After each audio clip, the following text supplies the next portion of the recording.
test, mic test. Hello, mic test.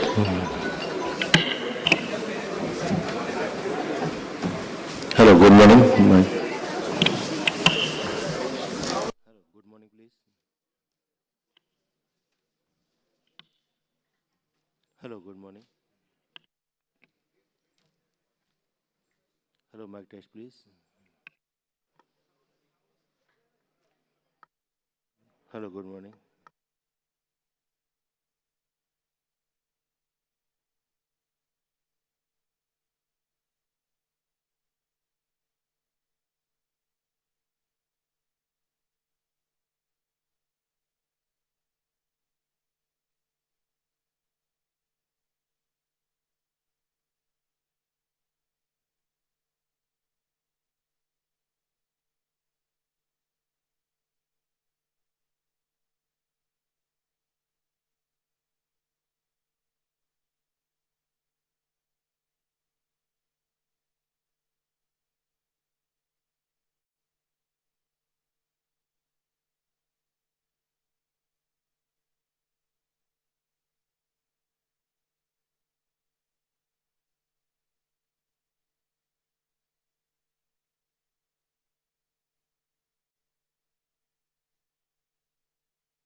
कर दिया मैंने, ये कैमरे का अब आया है कैमरे का आ गया अभी ये तो कैमरे का आया। ये हाँ, वाला कैमरे कैमरा का आया। ठीक है। हाँ। अभी मैंने ये जो है ऑटो कर दिया मैं।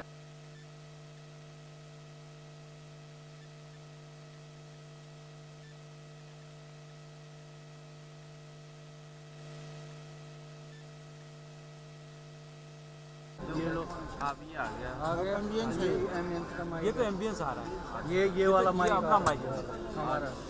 हाँ ये अभी मैं इसको सिलेक्ट कर रहा हूँ।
Hello, check.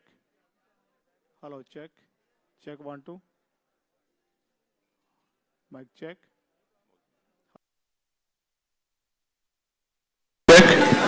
Check. Hello, check. Check. Check.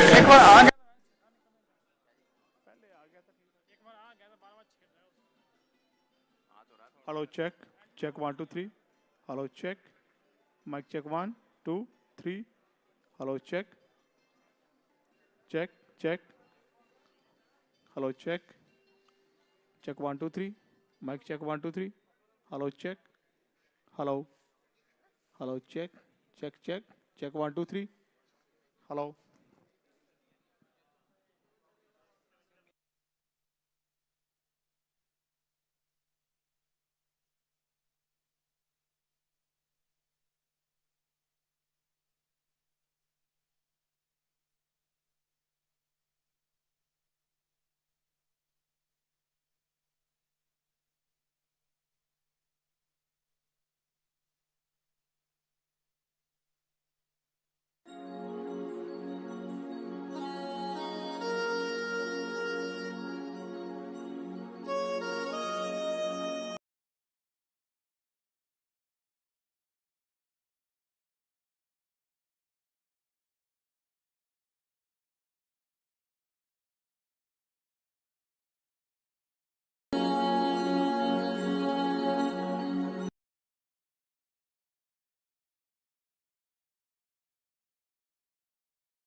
One, check. बंद कर.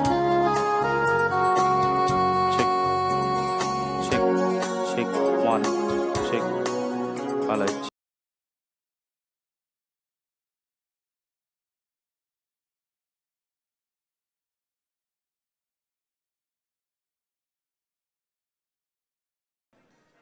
Check one, check.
everybody to kindly be seated here in the hall. All our guests, our members who are assembled there in the lobby area. Wherever I'm audible, kindly be seated here in the hall. Because the chief guest will arrive, so we'll be starting with the event shortly. Thank you.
of the Broadcast and Engineering Society, I, Shikha Sachdeva, have the privilege to take you through the inaugural session of the 28th BES Expo 2024. It's my privilege to welcome Shri Anurag Singh Thakur, Honorable Minister of Information and Broadcasting, Youth Affairs and Sports, Government of India, our chief guest of the ceremony.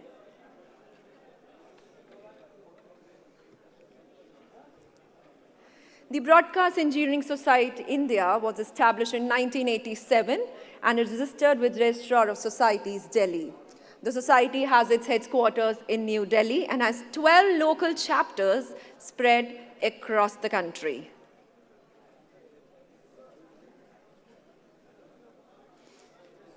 The main objectives of BES India are to promote the advancement and dissemination of knowledge and practices of broadcasting in the field of radio, television, and other media, to enhance the knowledge of broadcast engineering professionals. And to meet these objectives, the society conducts conferences, seminars, tutorials, and exhibitions regularly. The signature event of the society is the BES Expo, International Conference and Exhibition, which is conducted every year in New Delhi. All the major exhibitors, delegates, and visitors from India and across the globe participate in this. So the theme of this year, ladies and gentlemen, as you can rightly see, is Evolving Media Ecosystem, Innovative, Immersive, and Sustainable Broadcasting. It's my privilege to welcome Shri Anurag Singh Thakur, Honorable Minister of Information and Broadcasting, Youth Affairs and Sports, Government of India, the chief guest of the ceremony. Mr. Anil Kumar Lahoti, Chairman TRI, Government of India. Shri Sanjay Jaju, IAS Secretary, Ministry of Information and Broadcasting, Government of India. And Shri Gaurav Dwivedi, CEO, Prasar Bharati, at the inaugural session.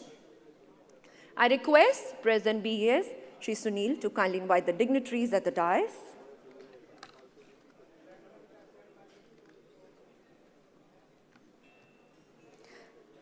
We welcome all the dignitaries here on the dais.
So apologies for the delay. Let's resume. It's my privilege to welcome our chief guest of the ceremony, Shri Anurag Singh Thakur, Honorable Minister of Information and Broadcasting, Youth Affairs and Sports, Government of India. Thank you so much for coming and gracing the occasion. Mr. Anil Kumar Lahoti is the Chairman TRI, Government of India. Shri Gaurav Dwivedi, CEO Prasar Bharati, and we'll be joining jointly by Sanjay Jaju. So may I request the President BES, Shri Sunil, to kindly welcome our guests with a floral bouquet. I request the President, Shri Sunil, to kindly welcome our chief guest.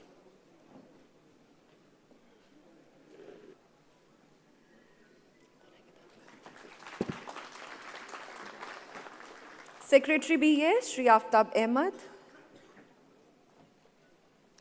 to kindly welcome Shri Anil Kumar Lahoti.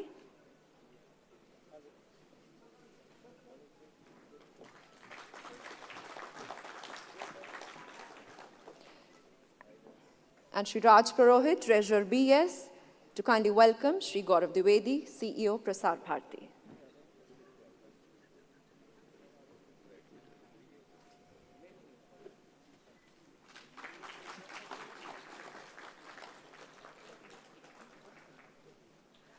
Thank you so much to all the dignitaries. We begin this program by praying to the Almighty with all our gratitude and humbleness with the lamp lighting. So I would now like to request our dignitaries on the dais to kindly light the lamp for the auspicious opening of the ceremony. Lighting of the lamp, an invocation to the ways of knowledge, constantly active through the medium of flame of the lamp to dispel the darkness. शुभं कुरुत्वं कल्याणं आरोग्यं धनसम्पदः शुभं कुरुत्वं कल्याणं आरोग्यं धनसम्पदः शत्रुबुद्धिविनाशाय दीपज्योतिर्नमोऽस्तुते दीपज्योतिर्नमोऽस्तुते शुभं कुरुत्वं कल्याणं आरोग्यं धनसम्पदः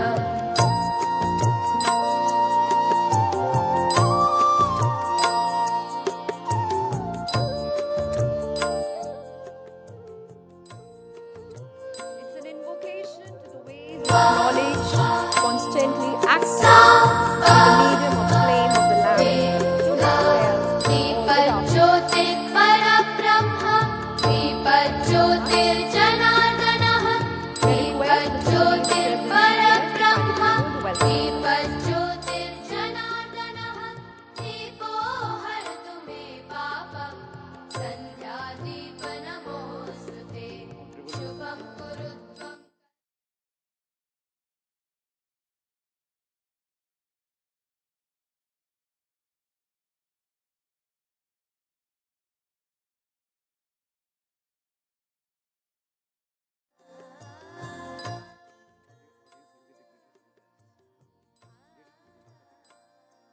At the outset, I would like to express my sincere thanks to the dignitaries on the dais for taking out time to address this August gathering today.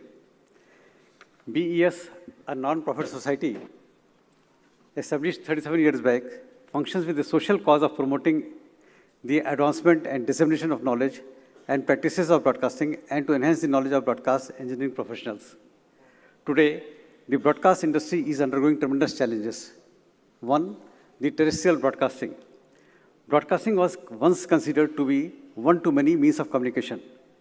This concept is being challenged due to the onset of the internet-based broadcast technologies, especially for a country like India, where there is a huge market. The vast population, multitude of languages and dialects, together with the proliferation of various technologies and channels, have resulted in mushrooming of large number of radio and TV channels compared with the other parts of the world. In contrast, there are not many cables and satellite operators in other parts of the world where there are only few languages. And if at all they are available, they are very costly and not affordable to common man. Due to this, the terrestrial broadcasting is still flourishing in those parts of the world, whereas in the highly populated countries like India, the onset of satellite-based broadcasting and cable broadcasting and now the OTT have almost made the terrestrial broadcasting, especially the television segment, non-existent, more so due to the low cost of the DTH and the subscriptions. Two, the next challenge for the broadcasters is from the internet. Today, the internet-based broadcasting is giving a big challenge for the DTH and the cable operators. India has got over 43% of the internet users now, which is very high penetration and is likely to increase further. The availability of the 5G internet connection with a good speed is able to give a good video connection to the consumers. Many of the social media platforms are now offering audio and video content on the go. Hence, the concept of the broadcasting from one to many has changed. The concept of linear broadcasting by the broadcaster at a particular time is being challenged by the comfort of getting your desired program at the desired time and the desired location. Today, the social media users are consuming more content than what the normal viewers watch on TV. Hence, broadcasting, whether it is entertainment or information or education, is changing very fast for a country like India, which has got a demographic tilt towards the younger population. Three, another challenge or advantage to the broadcasters is that India will have more than 50% population in the age bracket of 15 to 35 years. It is obvious that this young group of the population has got better access of high bandwidth internet.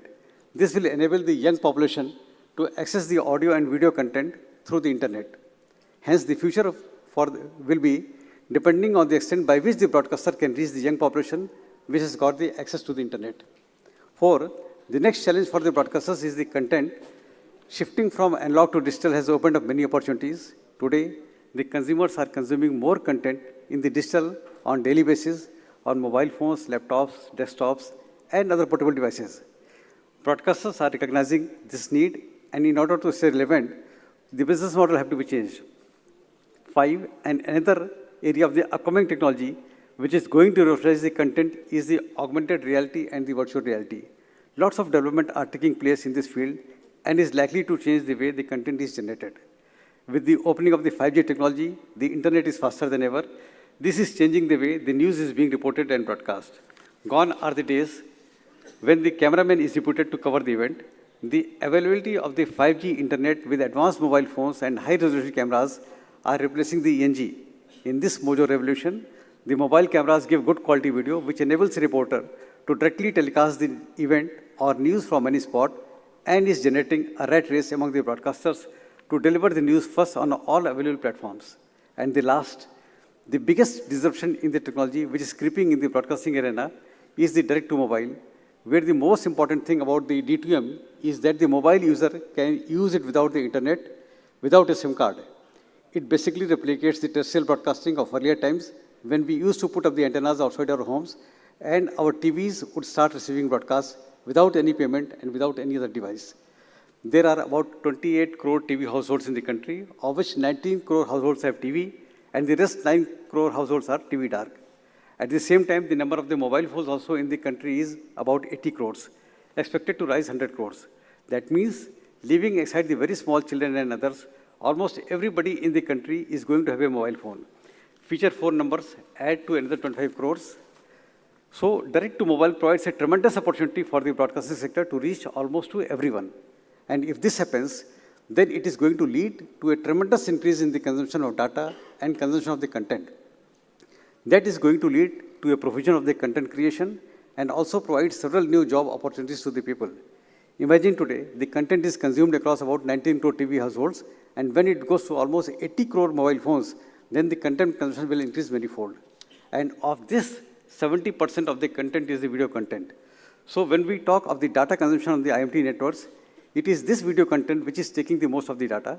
If this can be offloaded to direct to EM, even a part of it which goes direct to mobile from the broadcasting networks, then it will reduce the tremendous load on our 5G networks, the 4G networks, and the call drops and call joggings can be removed. World over, the economies have developed their own country technologies for the deployment, and I believe that India presents a very good use case where once this technology gets adopted, it can actually be deployed also globally, where we will have the India developed technology, we will own the IPRs, and which we can export to the global market. This will boost the Make in India initiative and the tremendous manufacturing as well. And that is how the world economies have done to their technologies who have the IPRs in their own countries. as a homegrown developed technology in India, it deserves support from the standardization point of view, from IPR's perspective, and from the national security perspective. That will really drive the future evolution of the converged technology. I'll just quote one small example of the iPhone manufacturing. An iPhone costs about $1,000, of which combined all Tata's, indigenous manufacturing, China, Taiwan, everybody, they will contribute to or take away only $300 out of $1,000. The $700 remaining dollars will be taken by the person who is holding the IPR. So it is time for us in the country to develop a homegrown technology, to boost that, to promote that, and then to nurture on the IPRs and boost the Indian economy by the way of IPRs. Considering this, sirs, BS has put up this year's expo with a conference theme, Evolving Media Ecosystem, Innovative, Immersive, and Sustainable, with a wide variety of topics of contemporary broadcasting technologies. The experts will deliberate on these topics, and the delegates will be immensely benefited. I wish all the delegates immersive interaction with the experts in the field and also get enriched from the exhibition. Thank you very much. And with this, I would like to welcome Shri Sanjay Jaju, IAS, Secretary, Ministry of I&B, who is now here with us to this function. Thank you, sir.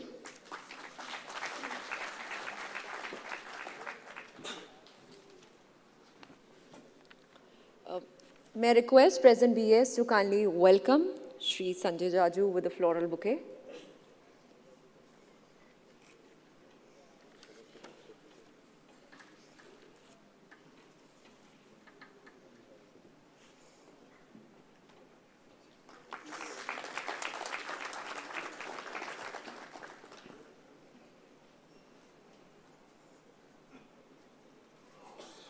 Thank you. So we move ahead.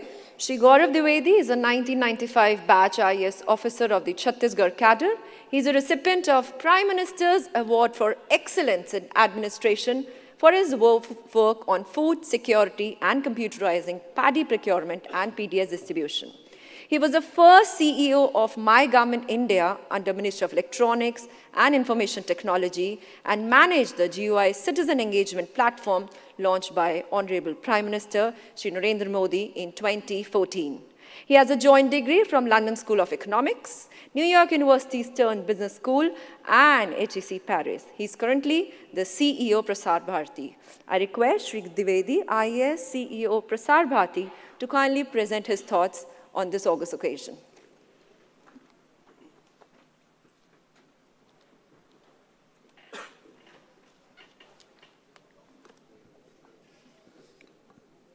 Morning, everybody.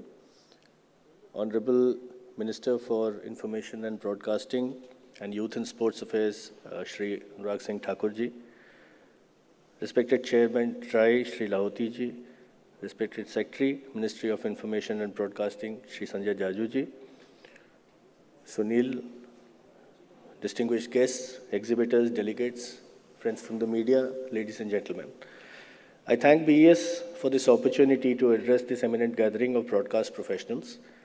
I am happy that BES is continuously working hard to fulfill its objectives to promote the advancement, dissemination of knowledge and practices in the field of broadcasting and related services. The theme of the current BES Expo 2024 is Evolving Media Ecosystem, Innovative, Immersive and Sustainable Broadcasting, and it is very apt for the times as the media and entertainment sector and industry is changing today faster than ever. The media ecosystem has evolved through centuries, from simple spoken word storytelling to the present-day developments of mass media consumption, personalization, and on-demand consumption. Having evolved from the voice to the written word to the printed word to radio to television to broadcasting to internet to on-demand streaming services and so on and so forth, the industry has seen many rapid developments in the last 30-40 years. And today, unlike what many people thought, that possibly each new development may finish off the older technologies, we find that none of these technologies has actually died out. All of them are part of this ecosystem, and all of them have their own space. And from time to time, geography to geography, we find differences in consumption patterns, but the need for good content always remains. The digitalization of television and the new media devices have redefined the broadcast landscape. The features offered by today's technologies, like personalization and the accompanying interactivity and the technical capabilities of the new media platforms, have thrown up a world of new opportunities and challenges to all stakeholders. The emerging market of content consumers predominantly consists of youngsters who have much more varied choices than were available even 10 to 15 years back. There is a demand for consuming content on all possible display devices and especially on-demand content, irrespective of location or time. This emerging ecosystem is posing a great challenge to the traditional broadcasting model. The traditional broadcasters need to evolve, innovate, and reach out to the audiences through multiple platforms by using the new services and the new technologies to complement the services rendered through the terrestrial or satellite-based traditional broadcasting systems. This requires a considerable commitment of resources on the emerging platforms and technologies while sustaining the traditional linear models. It's also equally important to involve all stakeholders during the experimentation in the pilot stages when the new services are launched to infuse confidence so that when the services are launched, appropriate good quality content and receivers are available so that the viewers or the content consumers can actually consume that content. The public broadcasters specifically have the responsibility of broadcasting content to cover all citizens, and they must expose values which are not only industrial or commercial in nature, but to aim for the benefit of society at large. Today, over-the-top services, digital cable and DTH operators are competing with each other to occupy more space in the broadcasting industry for distribution of content. Each of these platforms have their own USPs. OTTs have caused great disruption to traditional broadcasting and are becoming more and more popular, especially in urban areas.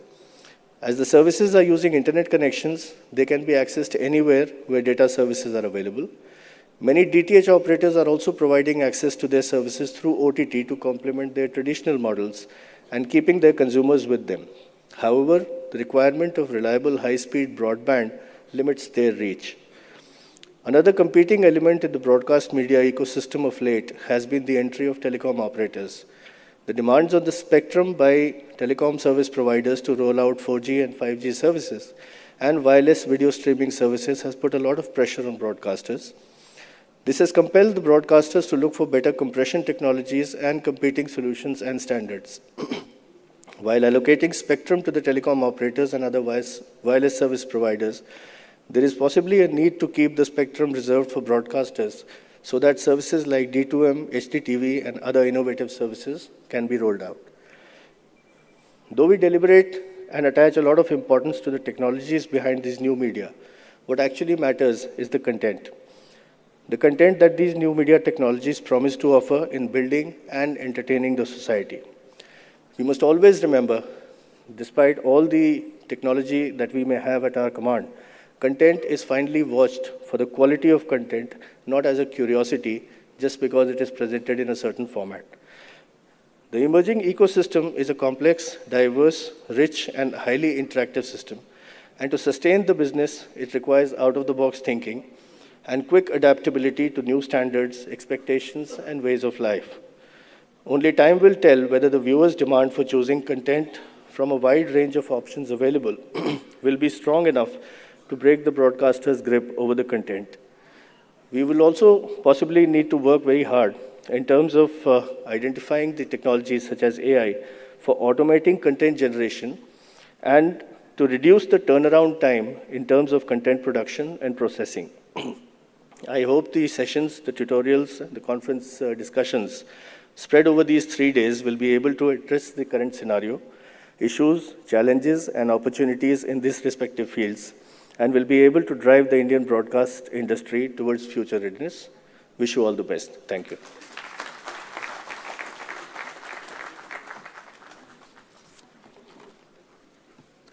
Thank you, Mr. Dwivedi. So it's time for the BES Awards. We are privileged to have with us a very renowned and accredited scientist from the Indian Space Research Organization, Shri A.S. Kiran Kumar. He holds a MSc degree in Physics, Electronics from the Bangalore University, an M.Tech degree in Physical Engineering from Indian Institute of Science, Bangalore. He has stirred the implementation of the application-oriented Indian space programs, which has facilitated rapid development of the country in many important sections, be it observation, communication, navigation, and space science. So Broadcast and Engineering Society is pleased to present Honorary Fellow and Lifetime Achievement Award to Shri A.S. Kiran Kumar. I request the Chief Guest of the ceremony, Shri Anurag Singh Thakur, Honorable Minister of Information and Broadcasting, Youth Affairs and Sports, Government of India, to kindly do the honors. I request other dignitaries as well.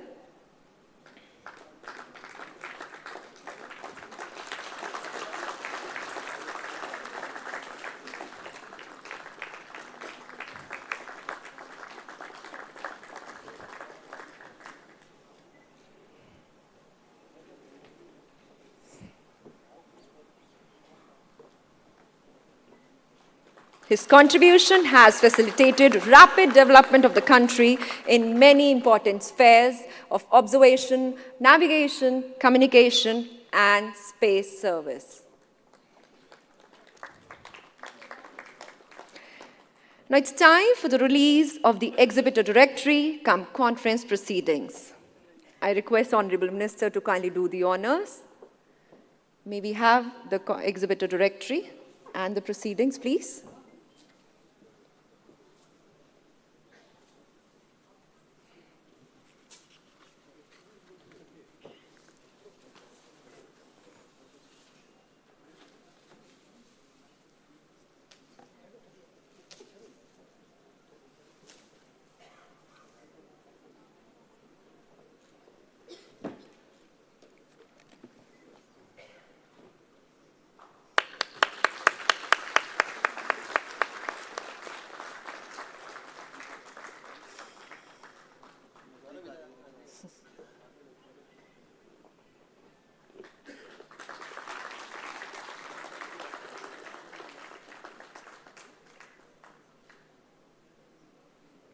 Thank you to all the dignitaries.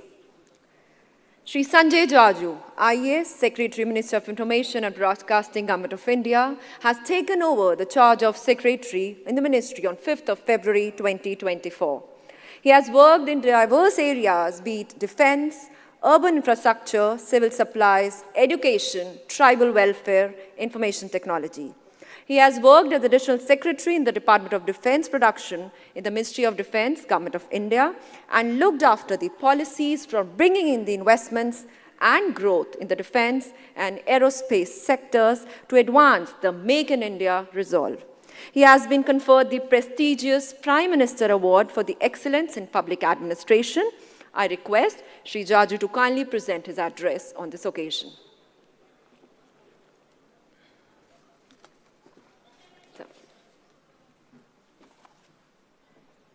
Yeah, from here. I think this would be more comfortable as compared.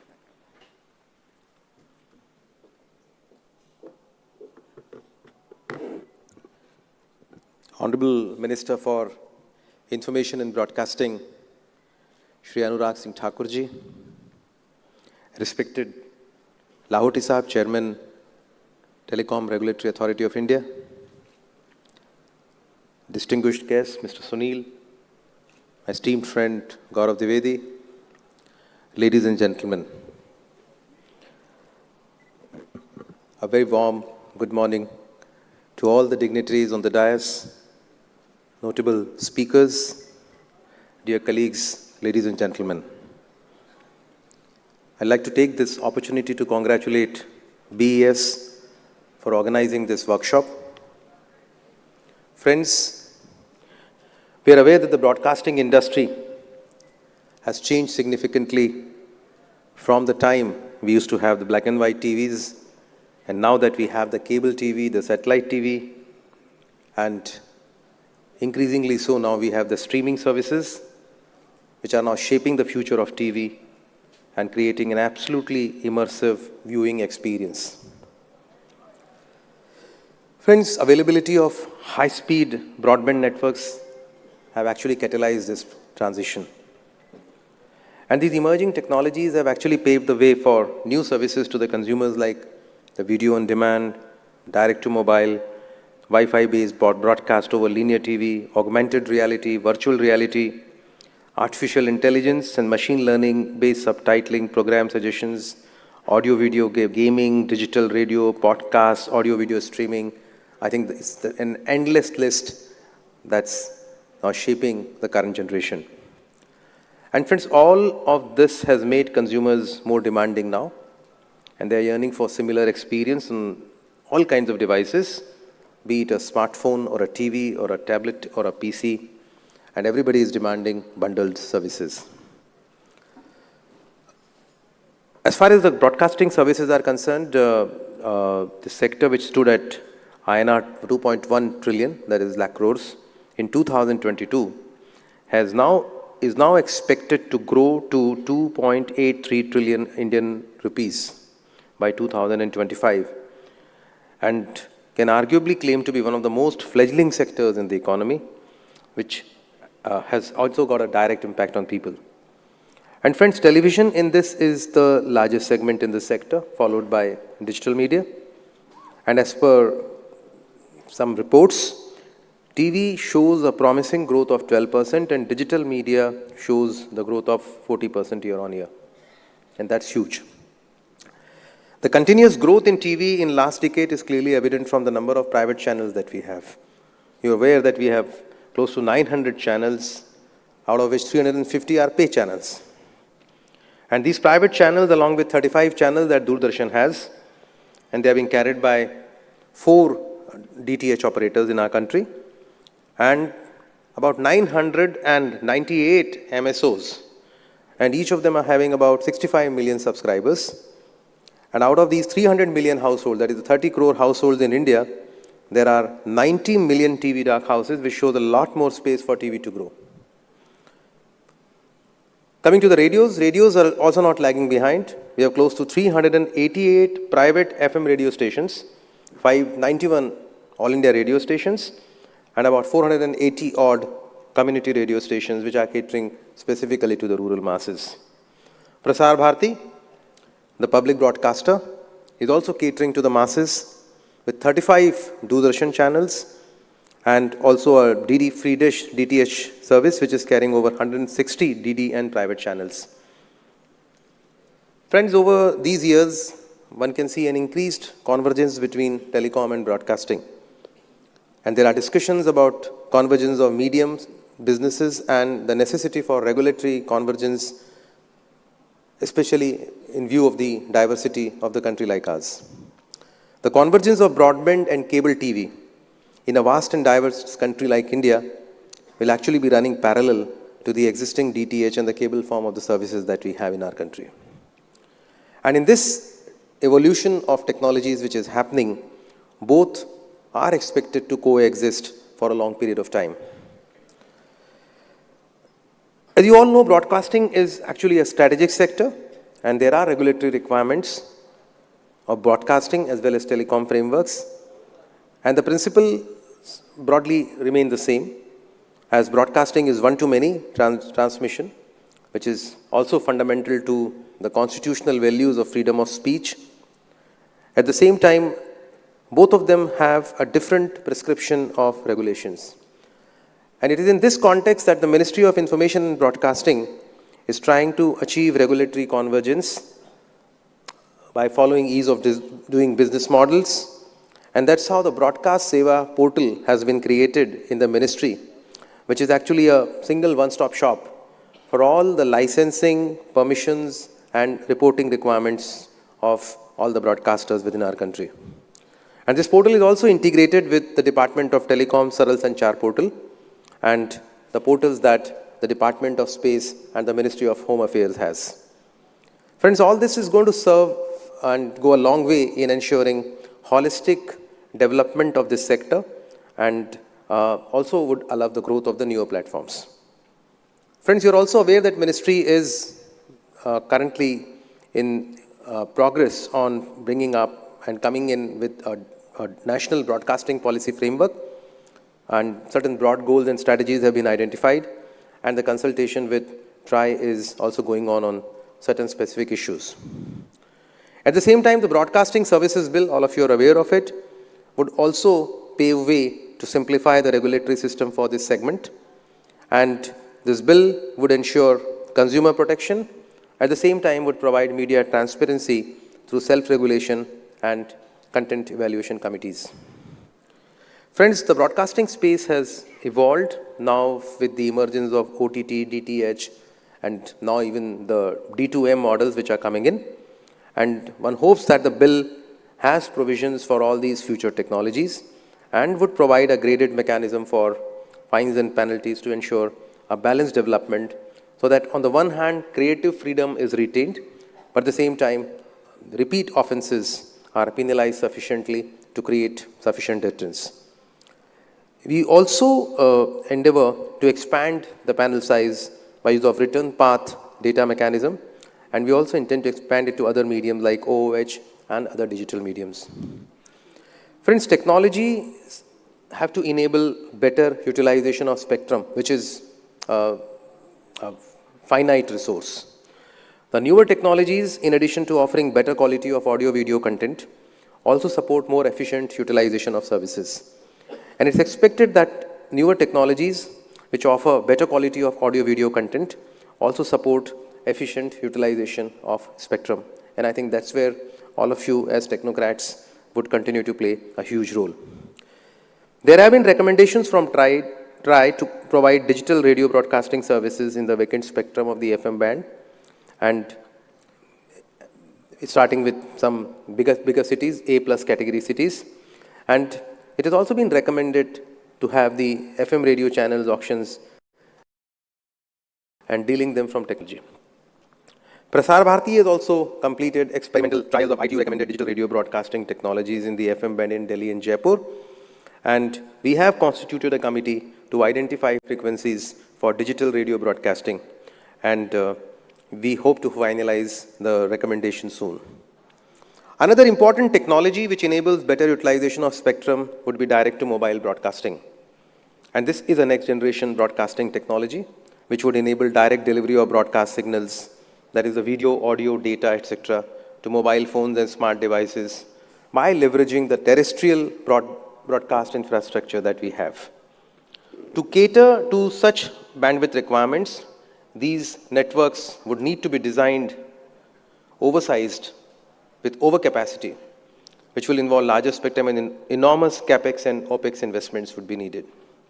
And the most optimum solution would be to offload the broadcast requirements to broadcast networks through the D2M technologies. Friends, the key factor for success of any technology is developing a sound device ecosystem so that the devices are easily available and accessible.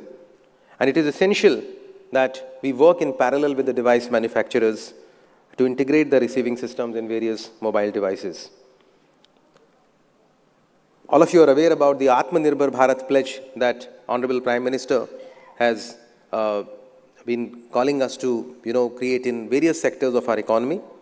And the indigenous development of broadcasting equipment is one of the pivotal pillars in that particular framework.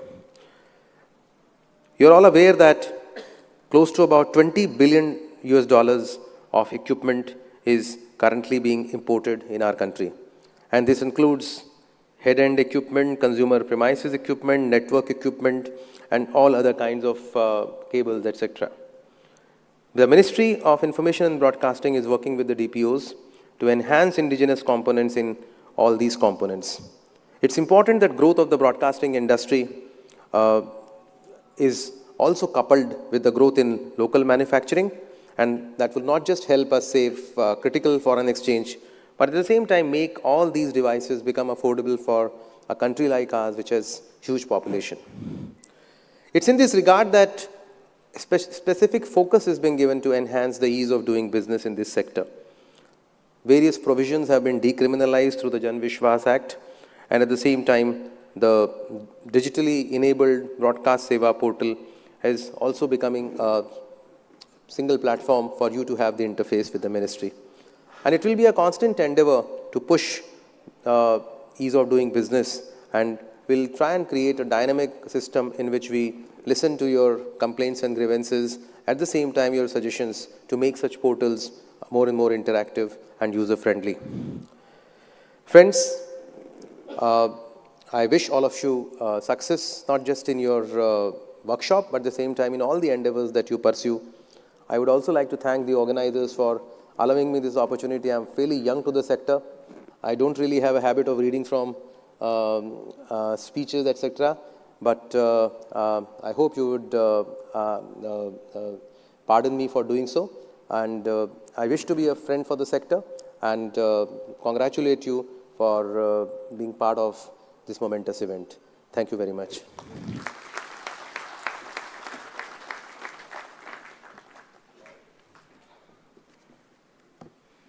Thank you so much, Mr. Jaju, for all those inspiring words. Moving ahead, so Sri Anil Kumar Lahoti is the chairman TRI, is an officer of Indian Railway Service of Engineers from the 1984 batch.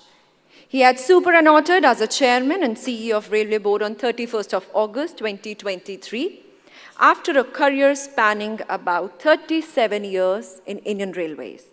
He is a graduate in civil engineering from Madhav Institute of Technology and Science, Gwalior, with a gold medal, and has a master's degree in engineering from IIT Roorkee. He has worked in various positions in Central, Northern, North Central, Western and West Central Railway, as well in the Railway Board. So I request Sri Lahoti to kindly present his keynote address at this occasion.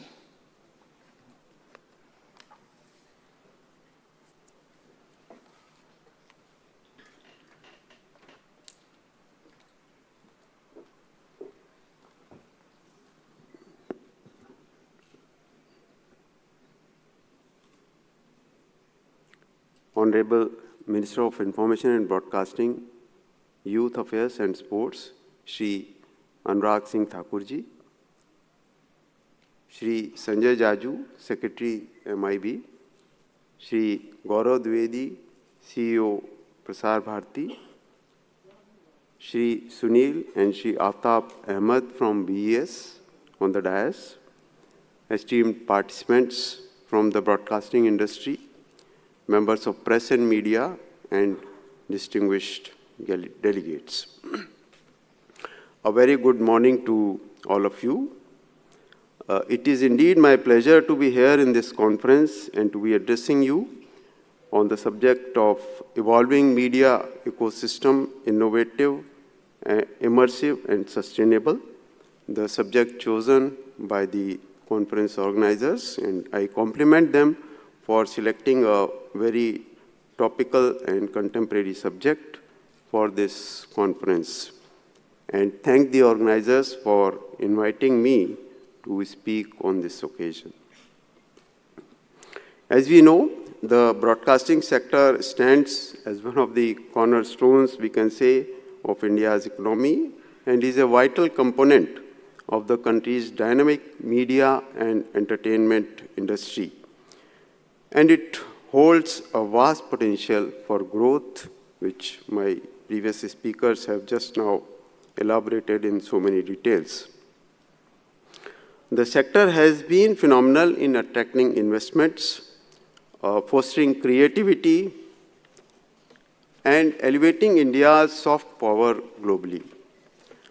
As per an industry estimate, the M&E sector generated revenue of nearly $46 billion in 2022 and is expected to reach $74 billion by 2027, a CAGR of around 10%. So as we celebrate the vibrancy of India's radio and television in media and entertainment industry, I would like to recall the pivotal role that has been played by Telecom Regulatory Authority of India, that is TRI, in shaping this sector. Just to recapitulate, India's broadcasting landscape currently comprises of nearly 330 broadcasters, 995 registered MSOs, 1 HITS operator, and 4 DTH operators, besides the free-to-air DTH service, that is DD Free Dish, which is owned and operated by Prasar Bharati, the public service service broadcaster.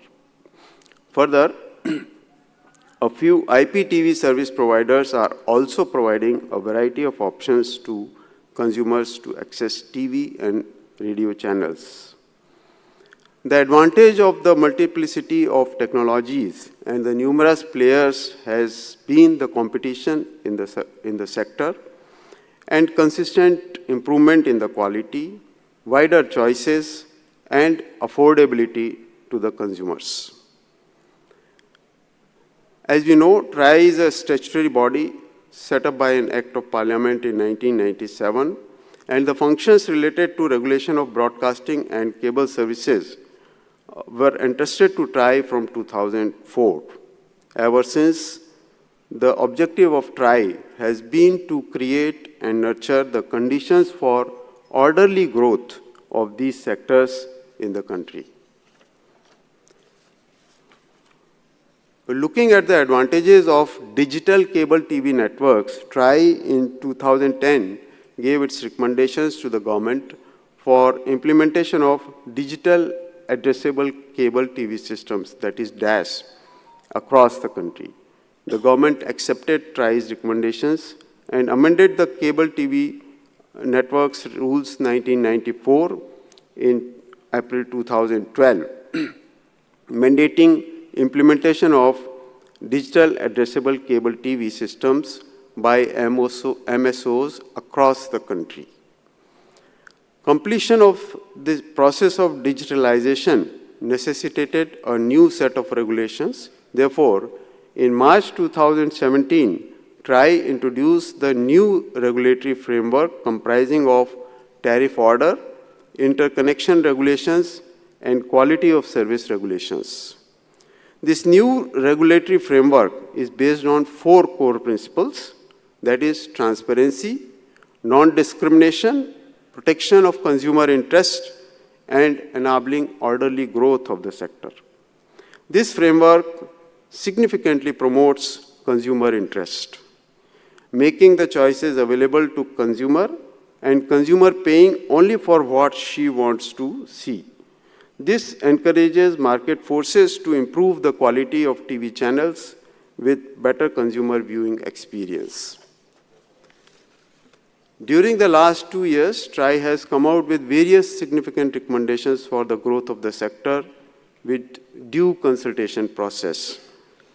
Several key recommendations were released, which include renewal of MSO registration, ease of doing business in telecom and broadcasting sector, community radio stations, promoting local manufacturing in television broadcasting sector, market structure competition in cable TV services, license fee and policy matters of DTH services, FM radio broadcasting, and on low power, small range FM radio broadcasting. The latest technological advancements in the Indian broadcasting sector, like unicast-based IPTV for personalized content delivery, D2M technology for efficient content distribution, OTT services for on-demand content accessibility, gaming integration for increased viewer engagement, artificial intelligence for optimized content recommendation, and use of AI in production-related processes, and AR/VR for immersive experience. All these collectively offer significant opportunities for growth. These innovations enhance viewer engagement, this expands audience reach, and enables diversity in content offering. And it also improves the content discovery, ultimately driving revenue growth and competitiveness in the market. This also means rapid convergence of technology in offering services of telecommunication, information technology, and broadcasting. By leveraging these technologies, industry can cater to evolving viewer preferences and tap into new revenue streams and deliver enhanced entertainment experience. This is bringing in new dimensions in regulation as well. Based on references received from Ministry of Information and Broadcasting, TRAI has initiated a pre-consultation process on the national broadcasting policy, seeking valuable insights from stakeholders on various critical aspects of the media and entertainment sector, including public service broadcasting.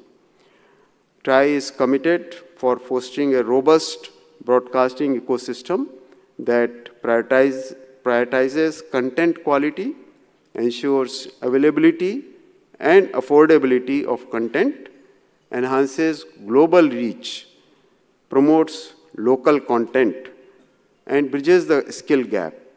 It should also augment our R&D capabilities with focus on indigenous manufacturing and address the challenges of piracy and content security. As we move forward, we are preparing a detailed consultation paper to get the specific views to shape a comprehensive national broadcasting policy for India. The government has in November 23 also released a draft Broadcasting Services Regulation Bill 2023 for views or comments of the stakeholders on the proposed legislation. It seeks to replace the Cable Television Network Regulation Act of 1995 and other policy guidelines currently governing the broadcasting sector in India. The new bill will be advancing government's vision for ease of doing business and ease of living. It addresses a long-standing need for consolidation and updation of the regulatory provisions for various broadcasting services under a single legislative framework for the broadcasting sector, and also deals issues related with OTT services, digital news, and current affairs as well, with a unified, future-focused approach.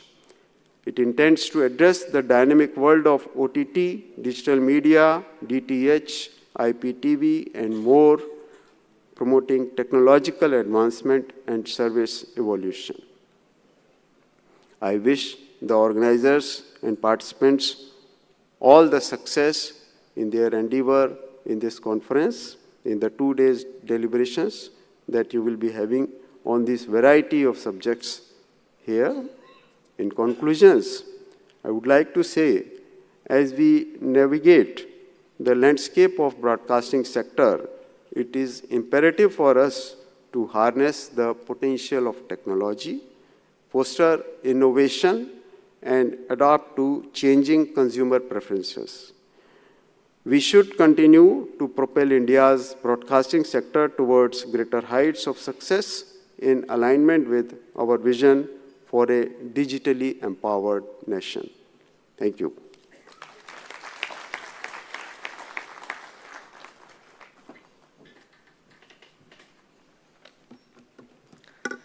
Thank you so much, Sri Lahoti ji. Moving ahead.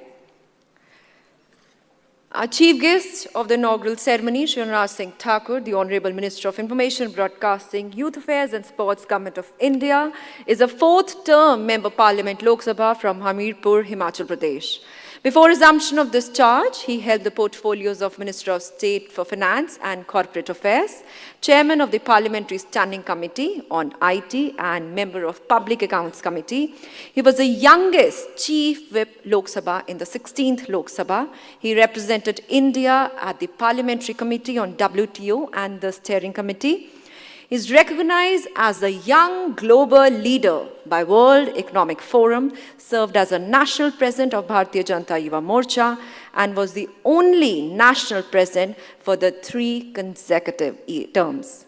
He has been awarded Sansad Ratan Award for outstanding performance as a parliamentarian in 2019, Champions of Change 2019 Award for the significant contribution towards the social welfare. He is an avid sports lover. He served as the president of BCCI. I request our chief guest, Shri Anurag Singh Thakur, to kindly deliver his address on the august occasion.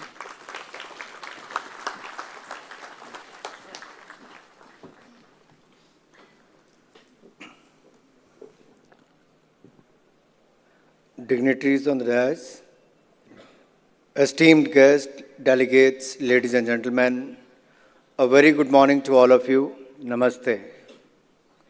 Standing before you at the 2024 edition of Broadcasting Engineering Society Expo, I am immersed in the reverberations of the extraordinary voyage of the broadcasting industry. I can feel the pulsating atmosphere here, the past whisper in its wisdom, the future beckons with the symphony yet unwritten. The very essence of this expo lies in the call to action and an invitation to reshape the media landscape through innovation, immersion, and sustainability practices, leveraging upon the combined wisdom of broadcasting professionals, media trailblazers, and visionary leaders. It is a harmonious symphony that reverberates with the accomplishments of the past, composing the melody of a bright and promising future.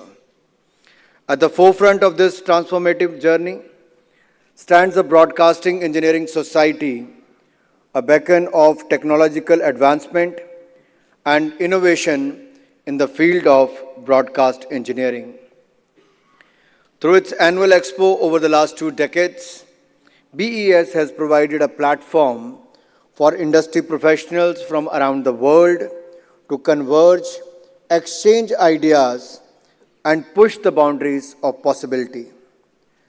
It has been a catalyst for progress, drawing together the best broadcasting stakeholder minds from India and abroad. The expo serves as a testament to their dedication, continuous pursuit of excellence, a spirit of collaboration and ingenuity that propels our industry forward. Our national public service broadcaster, Prasar Bharati, has played a pivotal role in shaping the narrative of our nation. From the grainy, black and white screens of Doordarshan to its HD avatar today, and now we have the 4K digital transmission, also from the analog medium to the DRM and now FM of Akashvani, the diverse programming of Doordarshan and All India Radio has informed, educated, and entertained generations of Indians. From the analog era to the dynamic digital landscape of today, our broadcasters have traversed a path marked by resilience, innovation, and unwavering commitment to excellence. In this grand tapestry of progress, we must also acknowledge the pivotal role played by Prasar Bharati, India's largest public broadcasting agency. Drawing inspiration from the Atmanirbhar Bharat vision of our Honorable Prime Minister, Shri Narendra Modi ji, it is imperative that we strengthen our public sector broadcasting to provide quality content that caters to the diverse needs of our nation. India must carve its unique path, recognizing the rich canvas of our cultural heritage. Initiatives such as Prasar Bharati's leadership in DTH space, its advancement towards HD and 4K telecast of Pran Pratishtha Samaroh of Bhagwan Ram's at Ayodhya, and also the G20 coverage and the spectacular coverage of our Republic Day year after year, echo the progressive efforts made by the public broadcaster to meet the demands of the digital age media consumption both at the national and also the international level. With its vast network of Doordarshan and AIR, Prasar Bharati and its tireless efforts to adopt the evolving technological landscape have ensured that it remains relevant and impactful in the digital age as well. Prasar Bharati continues to carry the torch, bridging cultural divides and connecting our vast nation through the power of electronic media. Behind the scene, the Ministry of Information Broadcasting has been a steadfast guardian of India's broadcasting industry, steering it through the winds of change with wisdom and foresight. It is its unwavering commitment in promoting public service broadcasting, designing and implementing inclusive policies, media literacy initiatives, and encouraging private participation in broadcast and media industry has laid the foundation for a vibrant, inclusive, and resilient broadcasting and media ecosystem in India, which is diverse, informative, and responsible. As we celebrate the past and our gaze remains firmly fixed on the future, we stand at the crossroads where technological advancements present both opportunities and challenges. The demand for a high quality, personalized content across multiple platforms is surging. Developing the latest generation of broadcasting equipment has become an imperative. The clarion call by Honorable Prime Minister Shri Narendra Modi for Make in India resonates powerfully in this context. We must encourage indigenous R&D, nurturing our scientific talent, and fostering partnerships between industry and academia. As Dr. APJ Abdul Kalam, the visionary scientist, rightly said, dream, dream, dream. Dreams transforms into thoughts and thoughts result in action. Our actions today will determine the success of our dream for self-reliant broadcasting. The new direct-to-mobile technologies offer exciting content possibilities for terrestrial broadcasting, not only to the television, but also on the handheld devices, the mobile phones, the iPads, to the tablets, etc., or anywhere, anytime basis, and that too without the need of internet. We must explore and embrace innovative options of broadcasting like next-gen broadcasting, which shall not only ensure wider reach to cater all strata of our society, but also serves as a catalyst for ever-evolving user experience. Green broadcasting is not just a fad, it is moral imperative. In our pursuit of progress, let us not forget our responsibility towards the environment. Embracing sustainable practices in broadcasting practices operations is not just a moral imperative, but a strategic necessity too. By minimizing our carbon footprint and reducing waste, we can lead global initiatives like the ABU's Green Broadcasting Project.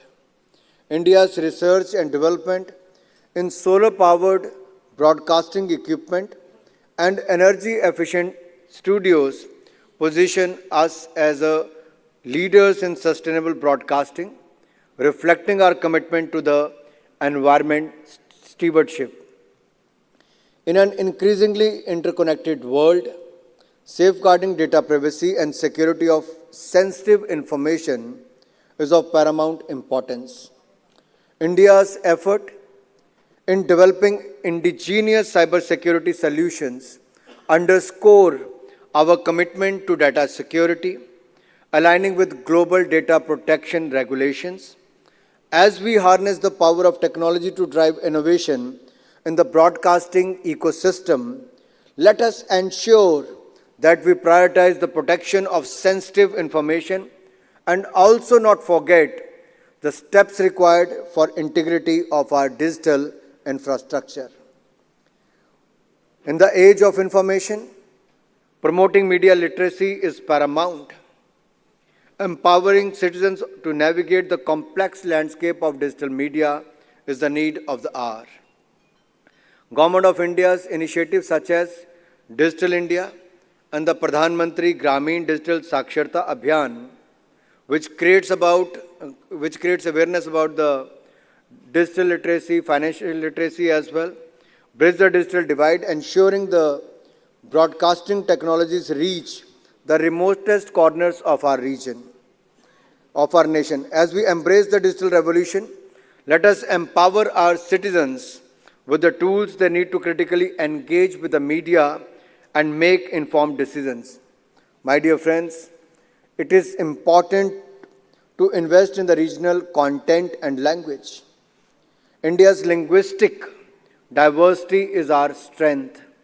Supporting regional languages and fostering hyper-localized content is essential not only to compete with the global platforms, but to achieve the larger goal of providing equal opportunity to all for contributing to the nation's success. The expansion of the Film and Television Institute of India's regional campuses emphasizes our commitment to multilingual content creation. As we invest in the regional content and languages, let us celebrate the rich tapestry of our cultural heritage and amplify the voices of every corner of our nation. Two examples I'd like to quote here. On one hand, we have one of the most popular sports league in the world is the Indian Premium League, IPL. When they started telecasting in the regional languages, their audience, their viewership has actually increased. And if you look at the content created in the regional languages, whether it is the regional films, there's nothing regional today. With the use of technology, it goes quickly if the content is good from the regional to the national and then to the international level. And they have made the waves in the past and they're going to make the waves in the future as well. So the emphasis should be on the creating of awareness about the technology, use of good technology, less carbon emissions, at the same time, a good content creation which can reach out to various nooks and corners of the world. The media landscape is undergoing a metamorphosis. Consumption patterns are changing rapidly, with audiences' taste migrating to OTT platforms, demanding personalized content. We must acknowledge this shift and adapt it accordingly. As Chanakya, the astute strategist, advised, change is the law of nature. Only the fittest survive. Our content creation strategies, latest technology adoption, regulatory frameworks need to evolve at a rapid pace to remain relevant in this dynamic environment. Content regulation also requires careful consideration, striking a balance between freedom of expression and upholding societal values is paramount. As Rabindranath Tagore, the revered poet, envisioned, and I quote, "Where the mind is without fear and the head is held high, knowledge opens out like the perfect blossom," unquote. We must foster an environment where creative expression thrives within reasonable boundaries, ensuring responsible and ethical content. My dear friends, as I've been told, there are about 1,000 registered delegates, 42 exhibitor companies from India and abroad. Conference has 26 CEOs, 12 vice presidents, and more than 20 experts speaking on various important issues like content, technology, deepfake, OTT, spectrum, etc., regulation. So in the end, as we move forward, let me say this. Collaboration remains the key. We must leverage the collective expertise of broadcasters, technologists, content creators, policymakers, and academia to write the next chapter of India's broadcasting. Let us work together, inspired by the achievements of the past, to compose a future where Indian broadcasting stands tall on the global stage. Let us create a symphony of innovation, self-reliance, and sustainability echoing through the airwaves and enriching the lives of millions and millions. The BES Expo serves as a perfect platform for this critical collaboration of sharing wisdom and knowledge, exchanging ideas, and forging partnerships that will shape the future of broadcasting industry. If I have to quote two examples of the recent past, 5 years back, India was the second largest importer of the mobile phones. With the production link incentive policy and the Atmanirbhar campaign, India has become the second largest mobile manufacturer of the world in just 5 years span. If you look at the toys industry, we used to import about 90% of the toys from outside. Today, 87% toys are made in India, and our export has increased 4 times. That is how the things change with the Atmanirbhar campaign. We have shortlisted 14 areas for the production link incentive schemes, and I'm sure broadcasting industry will see a lot of investment, a lot of collaborations, technology partnerships. Academia will also come forward for the future innovations, and I'm sure India is going to become the hub for the broadcasting industry. I'll wait for the report, what transpires in various sessions, so that we can also go through that, make the new policies, make the new laws for you, so that you can also come and invest in India, make in India, and export to the world from India. And I'm sure that can happen in the near future. So today, on this journey of transformation and progress, let us dream boldly and act decisively to shape the future of industry. I congratulate the organizers and wish BES Expo 2024 a grand success. Jai Hind, Jai Bharat, Jai Siya Ram.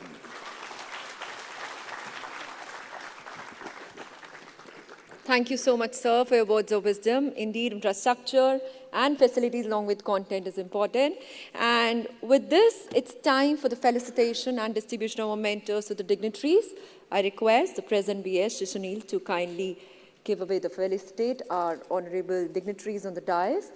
Honorable Minister Anurag Singh Thakur ji.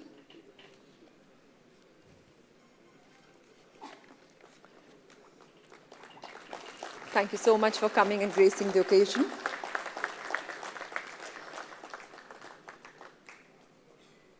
Shri Sanjay Jaju ji.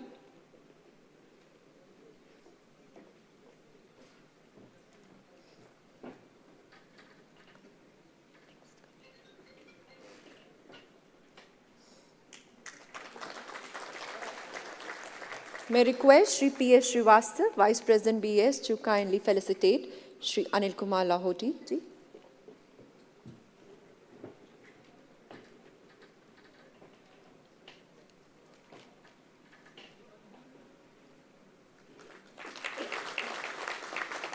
And I would like to call upon Shri A.K. Jha, Council Member BES, to kindly felicitate the CEO Prasar Bharati, Shri Gaurav Dwivedi.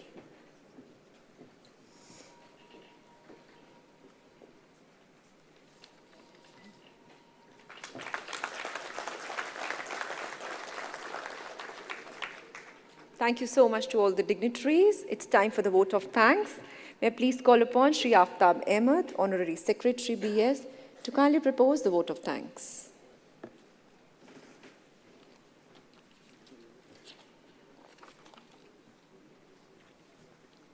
Thank you very good morning नमस्कार sir ने छोटा सा कहा है छोटे ही से मेरा रहता है honourable minister of information broadcasting youth affairs and sports Shri Anurag Singh Thakur ji respected secretary minister of information and broadcasting Shri Sanjay Jaju ji chairman telecom regulatory authority of India Shri Anil Kumar Lahoti ji chief executive officer Prasar Bharati Shri Gaurav Dwivedi ji president BS Shri Sunil ji distinguished guests, exhibitors, delegates, media person, friends, ladies and gentlemen. It's my privilege and I feel honored to have been asked to propose a vote of thanks on the inaugural session of 3-day international conference and exhibition on broadcast and media technology, BES Expo 2024. I, on behalf of Broadcasting Society, extend a big thanks to Honorable Minister Shri Anurag Singh Thakur ji for agreeing to grace the occasion. Sir, your presence and motivational words are a great source of inspiration for the broadcasting fraternity assembled here and will certainly help in taking this event to a greater height. I, on behalf of Broadcasting Society, extend a big thanks to Shri Sanjay Jaju ji, Secretary, Ministry of Information and Broadcasting. He's a true leader of Indian broadcasting. His support will surely uplift the energy of BS team and will strengthen the cause of BS to disseminate the knowledge to the maximum possible population across the globe. I would like to thank Shri Lahoti Chairman, Shri the TRI for giving thoughtful address. Regulatory frameworks always facilitate efficient and fruitful utilization of resources and services. I must thank Shri Gaurav Dwivedi, CEO Prasar Bharati, for taking out his valuable time from his busy schedule. Being a leader of Prasar Bharati, India's public service broadcaster, he is a torchbearer to the broadcasting fraternity of India. His presence and his kind words has provided guiding path to the broadcasting fraternity present here and great motivation to the BS team. I would also like to thank Shri Sunil, President of Broadcasting Society and former Additional Director General, All India Radio and Doordarshan. I can see very senior broadcast professionals in the audience from various international and national organizations. My special thanks to them for being here. Well, ladies and gentlemen, an event like this cannot happen overnight. Wheels start rolling weeks ago. It requires rigorous planning and very close monitoring. We have been fortunate enough to be backed by a team of very motivated and dedicated colleagues of Broadcast Engineering Society who know their responsibility and are result-oriented. I thank all of them for their hard work, involvement, and their willingness to work beyond their comfort zone. The last but not least, I thank our exhibition coordinator, Madam Sonia Prasher from Nuremberg Mass Private India Limited and her team for constantly working to make this expo exhibition a success. Charlotte Bronte rightly said, gratitude is a divine emotion. It fills the heart but not the bursting. It warms it but not to fever. Thank you all. Thank you very much.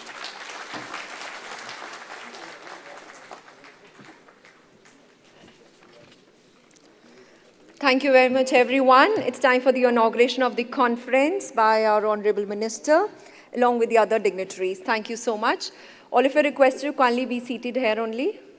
After this, we'll just take a break for the high tea, and then we'll resume for the first session of the day. Thank you.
that extra long stretch and that relaxing lunch break.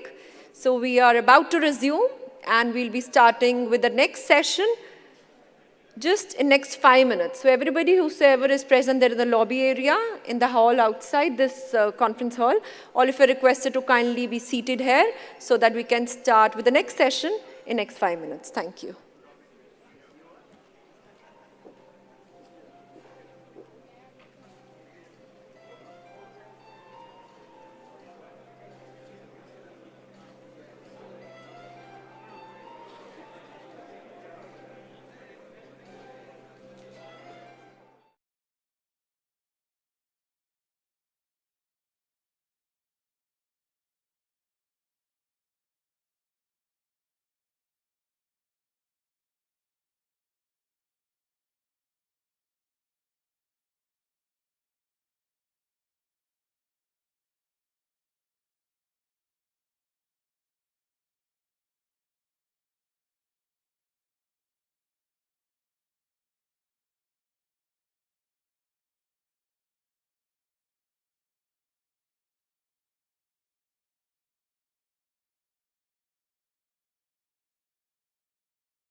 So as the clock strikes at 3, let's begin with the session.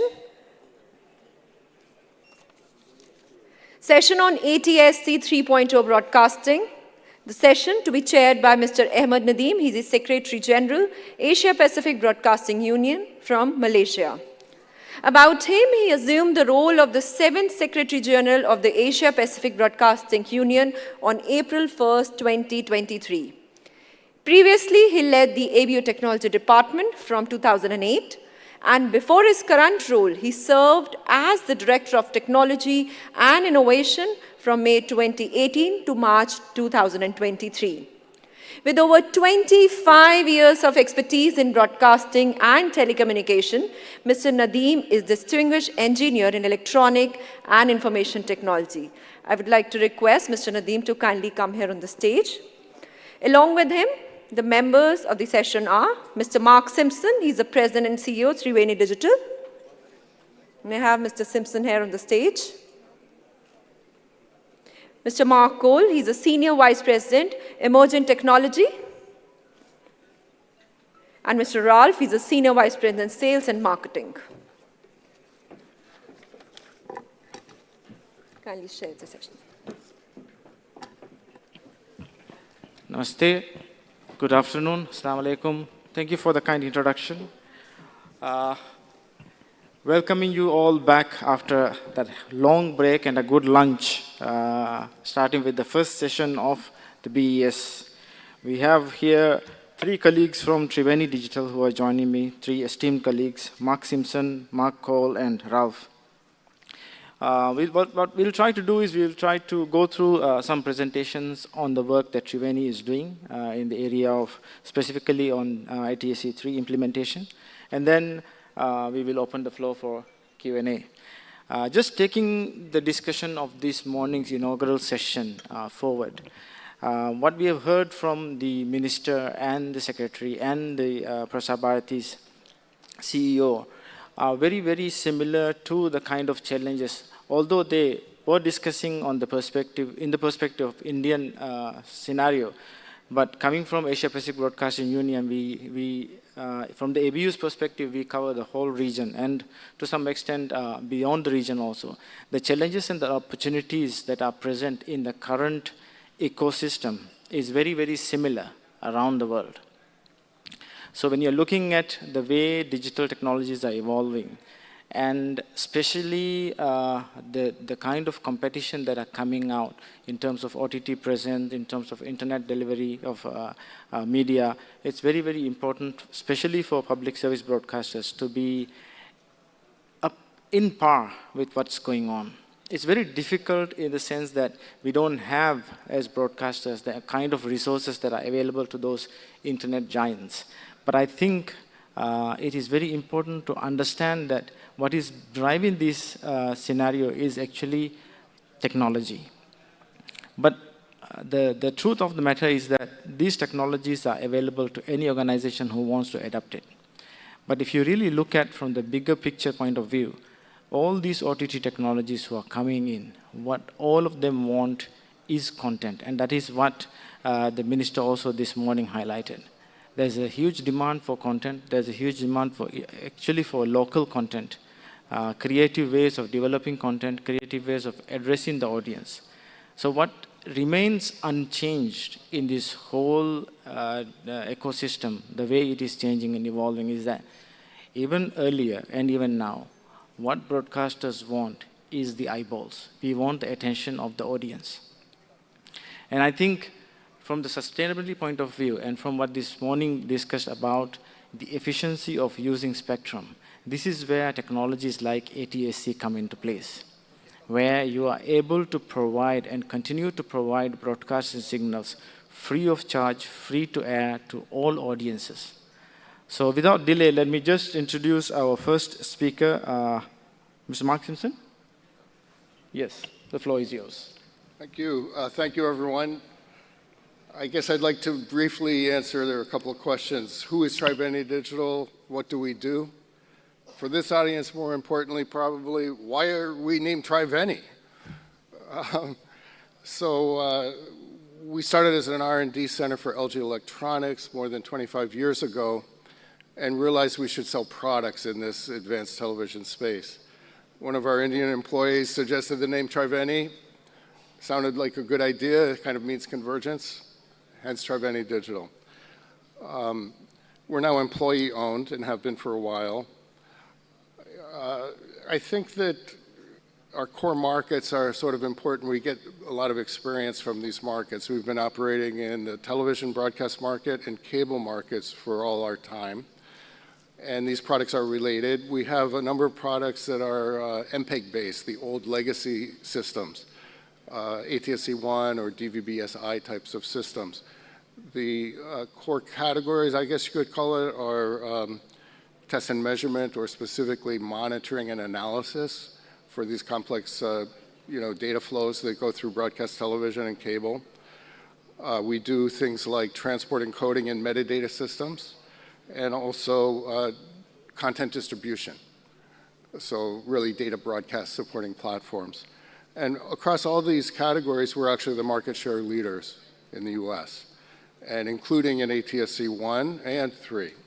So we're very expert in broadcast technologies and television distribution technologies. We saw ATSC 3 as an important new technology platform for the industry, and we've devoted all kinds of resources to it. In fact, our former chief science officer led the ATSC 3 standard development process. Sometimes they try to call him the father of ATSC 3 because of that. Rich Chernock, some of you may know. A couple things that make us different, I think, is our technology leadership, but also we focus very much on partnering. We think, no one can do it all. We want to, however, be the best at what we do, and that includes partnering with other ecosystem players. And so, hey, we're very interested in, forging more relationships here in India while we're here. I guess one thing I also want to just say thank you for having us again. You've made us feel at home. Of course, that's pretty easy. When I look out at the audience, I feel like I'm in my neighborhood in New Jersey. Pretty much the same demographics. Anyway, with that, maybe Ralph should go next? I think Mark. Okay.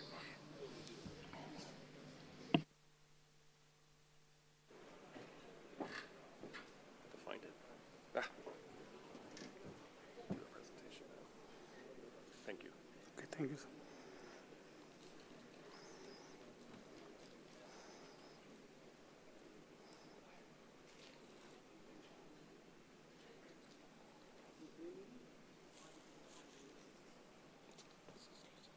Thank you. So this talk is we'll do some slides here, is really about what can be done other than, I know there's been a lot of talk, oh, sorry. So there's been a lot of discussion today about media and television and basically driving media into homes using broadcast technology. Of course, this has been happening for many, many years. And what this talk is about is more how you can use this technology, this newest technology, to do other things. My name is Mark Corral. As you can see from the slide, I'm SB Senior Vice President of Emerging Technology, but the other hat that I wear, I have a few hats. The other hat that I wear is I'm the chair of the interactive group for ATSC 3. I also was the chair of the implementation team that did the proof of concept here in New Delhi. And currently I'm the chair of the Caribbean implementation team, which is working on deployments into the Caribbean, and Ralph will talk a little bit about what some of those deployments are. I like to say that if I don't know what's in the ATSC 3 standard, I know somebody who does. So if you have any questions whatsoever about ATSC 3, please contact me, and we can talk at length about the standard and what is in the standard, what the standard does, and all the aspects of the standard. So I'm going to go through a little bit of a summary of ATSC 3 first, and then I'll show some examples of things that aren't necessarily media, but are things that we're doing in the US and Canada and some other places to actually take advantage of the technology. And again, this is a technology play that I think is just sort of tailor-made for a deployment into a large population. I think broadcast has infinite scope. I mean, you can expand it as much as you want. There's, put the signal on air and as many people that can look at it can look at it. There's really no limit whatsoever. So in some respects, it's an infinite bandwidth system. So broadcasting, what we did with ATSC3, it's really the internet age of broadcasting. So the physical layer has been demonstrated as essentially the world's most efficient one-to-many DTT system. It's very close to the Shannon limit. There are multiple, what we call modcods, or modulation settings, and it's been tested and is shown to be very, very good and very easily received. Probably one of the most unique things about the standard at this point is its IP-based protocol. It's based on, essentially, everything is IP multicast, and the protocols that it uses, there's an MMT protocol from MPEG, as well as a route dash protocol for carrying files, and we'll talk about that here in a minute. Video, and there's a bunch of acronyms here, but essentially it's better quality video. We used HEVC, H.265 as their standard. We've just recently put what's called a candidate standard in place to deal with BBC. So think of ATSC3 in many respects as a toolbox, and you can use that toolbox to deploy whatever technologies you want to deploy and make things really your use cases. So D2M is one of the use cases here. It's focused on mobile or in the home receivers, and you can set up the system to do that. It can do other things as well. It can do, the Koreans are using it to do 4K, and many in the US will once they actually start to expand more. Audio, immersive audio, personalization using Dolby AC4 and MPEG-H audio. You can use either. It's regional as the choice. Again, it's a tool set. The US chose AC4, that region. Korea chose MPEG-4, or MPEG-H, I'm sorry. Applications, which I'm very familiar with, having been part of developing that standard. There's web-based interactivity. Essentially, you develop a web app, and it runs on a television. And so you can layer that on top, and there's a set of APIs that we use from the JavaScript that can control the television and do things with the television, pushbacks, a variety of different things. So accessibility, there's a lot of features about accessibility in the standard. We have closed captioning based on IMSC 1, which is a TTML standard. Time text standard is what TTML stands for. But there's also new capabilities for visually and hearing impaired audiences, very, very key to the standard. And emergency messaging, we have a variety of ways in the standard to carry not only just a single crawl or audio information about an emergency, but all kinds of emergency information. There's even a wake-up bit in what we call the wake-up bit in the beginning of the signal in each frame that would tell a receiver it's time to wake up, there's emergency information for you to pay attention to. And you could actually have the receivers turned on if such a thing was enabled. Emergency messaging is key in terms of reaching your audience, a broad audience that isn't necessarily going to have access to other types of communications. So a broadcast, a single tower, usually they're very robust in terms of infrastructure. And having that tower is something that can be very helpful in cases of power losses or other types of emergency situations. But one of the things that we were really focused on and continue to be focused on in developing the standard was evolvability, the ability for us to extend features over time and add features over time. The BBC codec is an example. We've just recently added that, as I said, as a candidate standard. But we can add other technologies as well. There's some signing activities that we're doing in collaboration with Brazil. There's another of other things that we're working on that allow the standard to be extensible. And there's even mechanisms in the system to signal if we actually went to a new standard for frames for the physical layer. So this is a little bit of example. These slides are from PBS North Carolina. You'll see at the bottom there's attribution there. And this was really an example of showing what essentially is ATSC1. We call it, it used to be called HDTV. We've now moved it to ATSC1 because there's now an ATSC3. There was an ATSC2, but it really wasn't widely deployed. It was mostly experimental, and ATSC3 had already started at the time we started to do that. So that's the standard in ATSC1 is 8VSB, and you can think of that as similar to DVB-T. So there's similar technologies, MPEG-2 based transport stream, and you can carry, this is what they're carrying in PBS North Carolina currently on the current broadcast in the United States. And really what I wanted to show with these slides is really the pipes inside of this. So they've got 4 services that are running and a little bit of data. So switching over to ATSC3, all of a sudden you can carry a lot more. So you still have 25 megabits per second, but due to the compression improvements, there's a larger capacity because there are higher efficiencies in terms of the compression. And it's dramatic. The ATSC1 was an MPEG-2 system, so that's essentially almost 20-year-old technology. And HEVC is now starting to get a little long in tooth. It doesn't take very long for us to come up with new codecs. But you know, even that standard, even in the HEVC standard, is a significant advancement over what was in MPEG-2. And so you're seeing these same services, but a lot more space for data.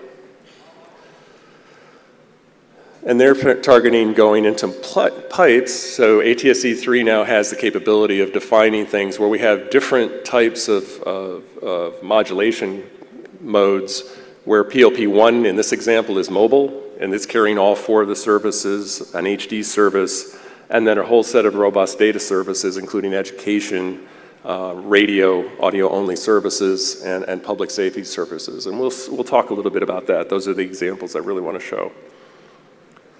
So a little bit of talk about data casting. You saw in those previous slides there's a lot of data casting focus. It turns out that given that ATSC3 is the most efficient physical transmission system, it's also easily being received. It turns out that's actually quite good. It's surprising. It's IP-based, so as I said before, it supports the OSI network layer directly. You don't have to convert or encapsulate it in any way. It's straight up IP. But everything is files. So all the AV is ISO-BMFF files. These are the same types of files that are carried OTT, and it's compressed in exactly the same way as it would be over OTT. So some customers are actually taking that packager that does OTT and taking that same information and pushing over to the broadcast. Closed captioning, as I mentioned before, is TTML files. The signaling is all XML documents. So everything is files, and the interactivity is HTML5, CSS, and JavaScript. So really, data delivery is native to the standard. ATSC3 really is data casting. That's what it does. So here's I won't belabor this. This is the protocol stack. This is in the standard. You can go online to atsc.org, find this standard. This is actually an A331. I'm a little scared that I know all of the standard numbers. But what this shows is the different layers, and I would focus on the fact that the IP layer, and you'll notice on each side there's a broadcast and a broadband side. ATSC3 was really intended to be a hybrid system. So some things that are done well point-to-point are useful for broadband. Some things done well for broadcast or multicast are on the left-hand side here, and they're based on UDP. So you have the difference between the TCP stack and the UDP stack. And you'll see once we get above those stacks, everything is essentially the same. The applications don't know the difference between whether they're running on a television receiver or whether they're running on a tablet or whether they're running on a computer. It's all the same.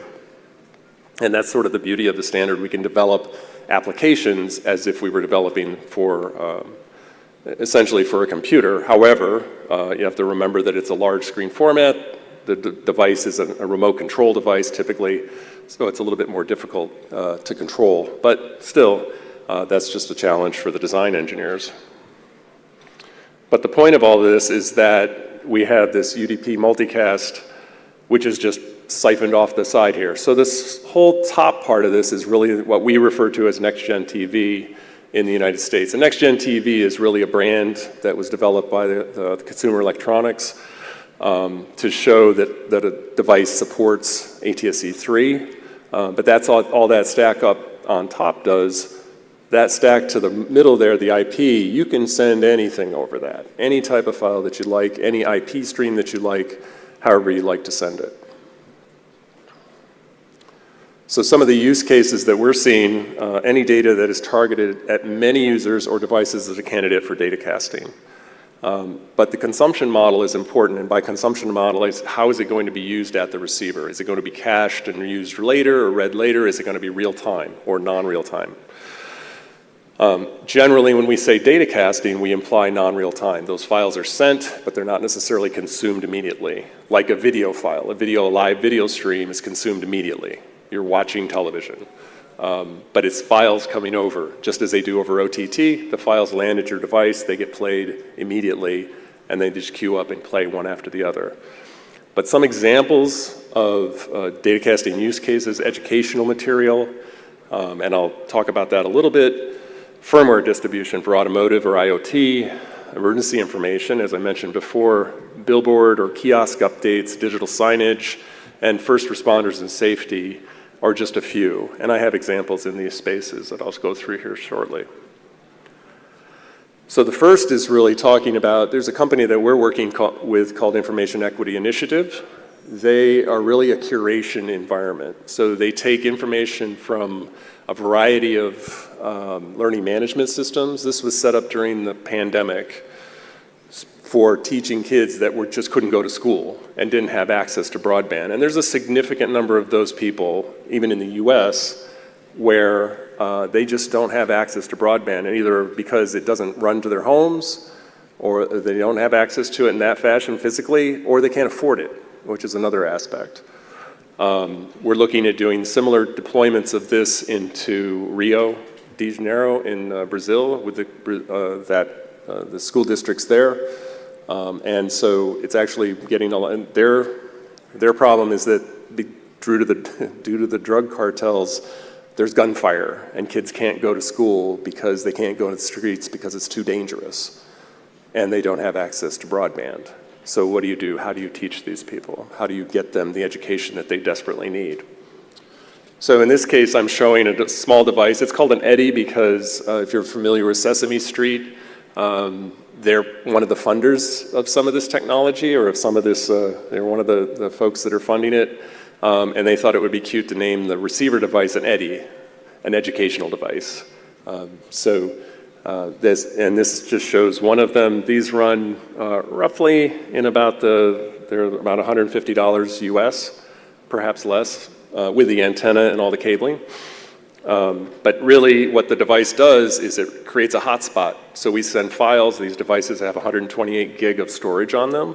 We send files, educational material, and it presents a website to the user, to the child. And they log in, and then they can do their classes. They have lessons, they have classes, they can watch videos, whatever information that we send to them. And that's all curated through an online system through AWS. That's just one of the excuses. And so the broadcast is used to distribute that content. We can also do over the top if we wish, but generally broadcast is the most interesting data set or data point, communication or distribution path, because most people that don't have broadband are really in need of this technology. This is the description of a first responder technology that was developed by North Carolina through government funding. And really this is going to set up the problem. So this first slide is really the problem. So there's a kitchen fire happening, which is what's happening in the video. And in the US, all of the tones, all of the communication to the fire department is done through analog systems, pager systems. And so what this is doing is calling out each of the fire departments to respond to this kitchen fire. And the real point is how long it's taking to get notification. 4024, 4125, 4114, 3735, 3720, 4027, 4002, 4102. Respond to a first alarm, Florissant. Kitchen, 450 Naomi Avenue, Crusher to Bob and Ray. Respond on Tech 10. 4034, 4024, 4125, 4114, 3735, 3720, 4027, 4002, 4102. Respond to a first alarm in Florissant.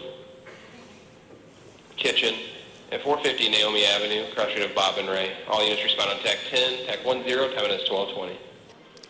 So the point of this, obviously, is while he's calling all of that out, your kitchen is burning down. If it had been somewhat faster, the fire department might have gotten there before it was actually off the stove, before it had hit the cabinets, for example. That's a long time. And in the case of other emergencies, such as a medical emergency, it could be life or death. So, as I explained before, right now the technology in the US certainly is 50-year-old technology. 70% of the firefighters in the US are volunteers, and they're not normally stationed at the fire station. So getting information to them is very difficult sometimes, and depending on where they are, maybe they're out fishing or doing something like that, it's very hard for them to it's not particularly, it's reliable, but it isn't always necessarily within range. But they're just voice only and have, there's no display on them. And they can listen to a variety of things. Squad 51. Yeah. Anyway, so this was a product that was developed. It's not a product yet, but it was a technology, a prototype developed by, as I said, PBS North Carolina and their partners, including us. And what this is a pager. It works off of ATSC3 and IP. So you'll see the difference. It's done. It was that fast. So basically we can get the entire alert out using IP messaging to these pagers. The pagers are extremely robust. They, even as a prototype, they can pick up information where cell phones aren't actually able to connect to the cellular towers. Everything's delivered over text, and they have onboard text-to-speech. They can also connect to a cell phone and over Bluetooth and carry other information. So they have an ATSC3 tuner in them, and they can communicate that information to a cell phone to offer up things like, if it's a building fire, they can have blueprints of the building, they can have a variety of things and explain to the first responders how to actually go into the building or what the emergency actually is. This video I liked a lot. This is people that have actually used this technology as the prototypes.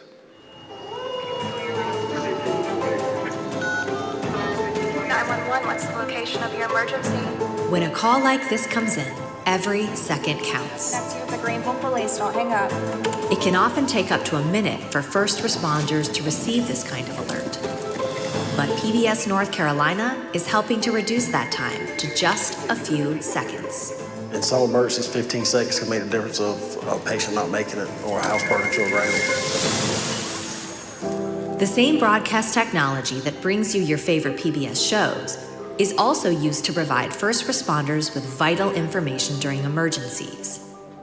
And now we're upgrading our broadcast technology to Next Gen TV. That means a stronger signal for all the shows you love and for the people who count on us in emergencies. What's the location of your emergency?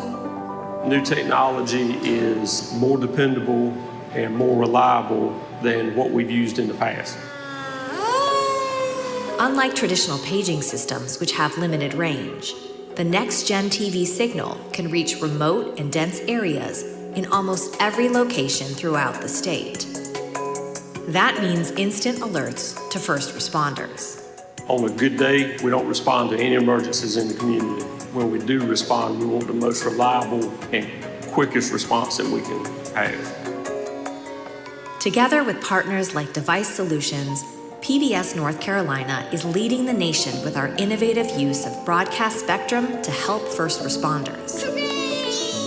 For over 60 years, we've served our community with life-changing television and services. Always look for the people who are helping. And with Next Gen TV, we can help save lives, too.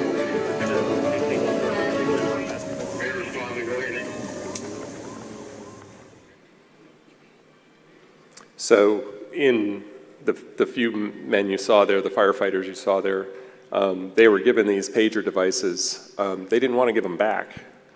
They thought they were so useful and helpful. They asked if they could just keep them indefinitely. Now the whole subsystem of 911 calls and the whole infrastructure needs to be built out, but they were so impressed with the technology that they simply just wanted them. So that was first responders. This is a different technology entirely, but it's still based on ATSC 3. And this one we think is actually pretty important. So the timing, this is a complete switch, something completely different. And remember I said files and IP data, this is actually something else that's in ATSC 3. So here we're focused on critical infrastructure. I think one of the interesting things about broadcast television or just broadcasting in general is that it can reach, has a long reach, it can reach essentially as many people as can see it, but also it's very robust. And we can use that to our advantage. So in the United States, and I don't know about India, I haven't talked to anybody about this, but I wanted to introduce it here to see if anybody was interested, and you can come talk to me afterwards. So in the United States, there are a ton of critical infrastructure that rely on very precise timing. They need time information. Our energy and power grid, there are synchronizers that for different types of energy have to put it on the grid. Communications, cell towers have to have precise time so that you can move between cell towers. Financial transactions have to be in the nanosecond range, multiple nanosecond range. All of those things have to have some type of time system that is traceable back to some time, fixed time. And there's the others on here, I won't go through them all, but many of the others here rely on crucial timing information to be synced back to some fixed clock, traceable back to some clock. In India, I know there's the NAVIC system that works, of course, on time in terms of positioning. And in the US, we only have GPS. There is no backup. So here are some of the requirements for timing to satisfy our critical infrastructure in the US. 1 microsecond, traceable to UTC for mobile wireless networks. That allows the cell towers to synchronize between themselves.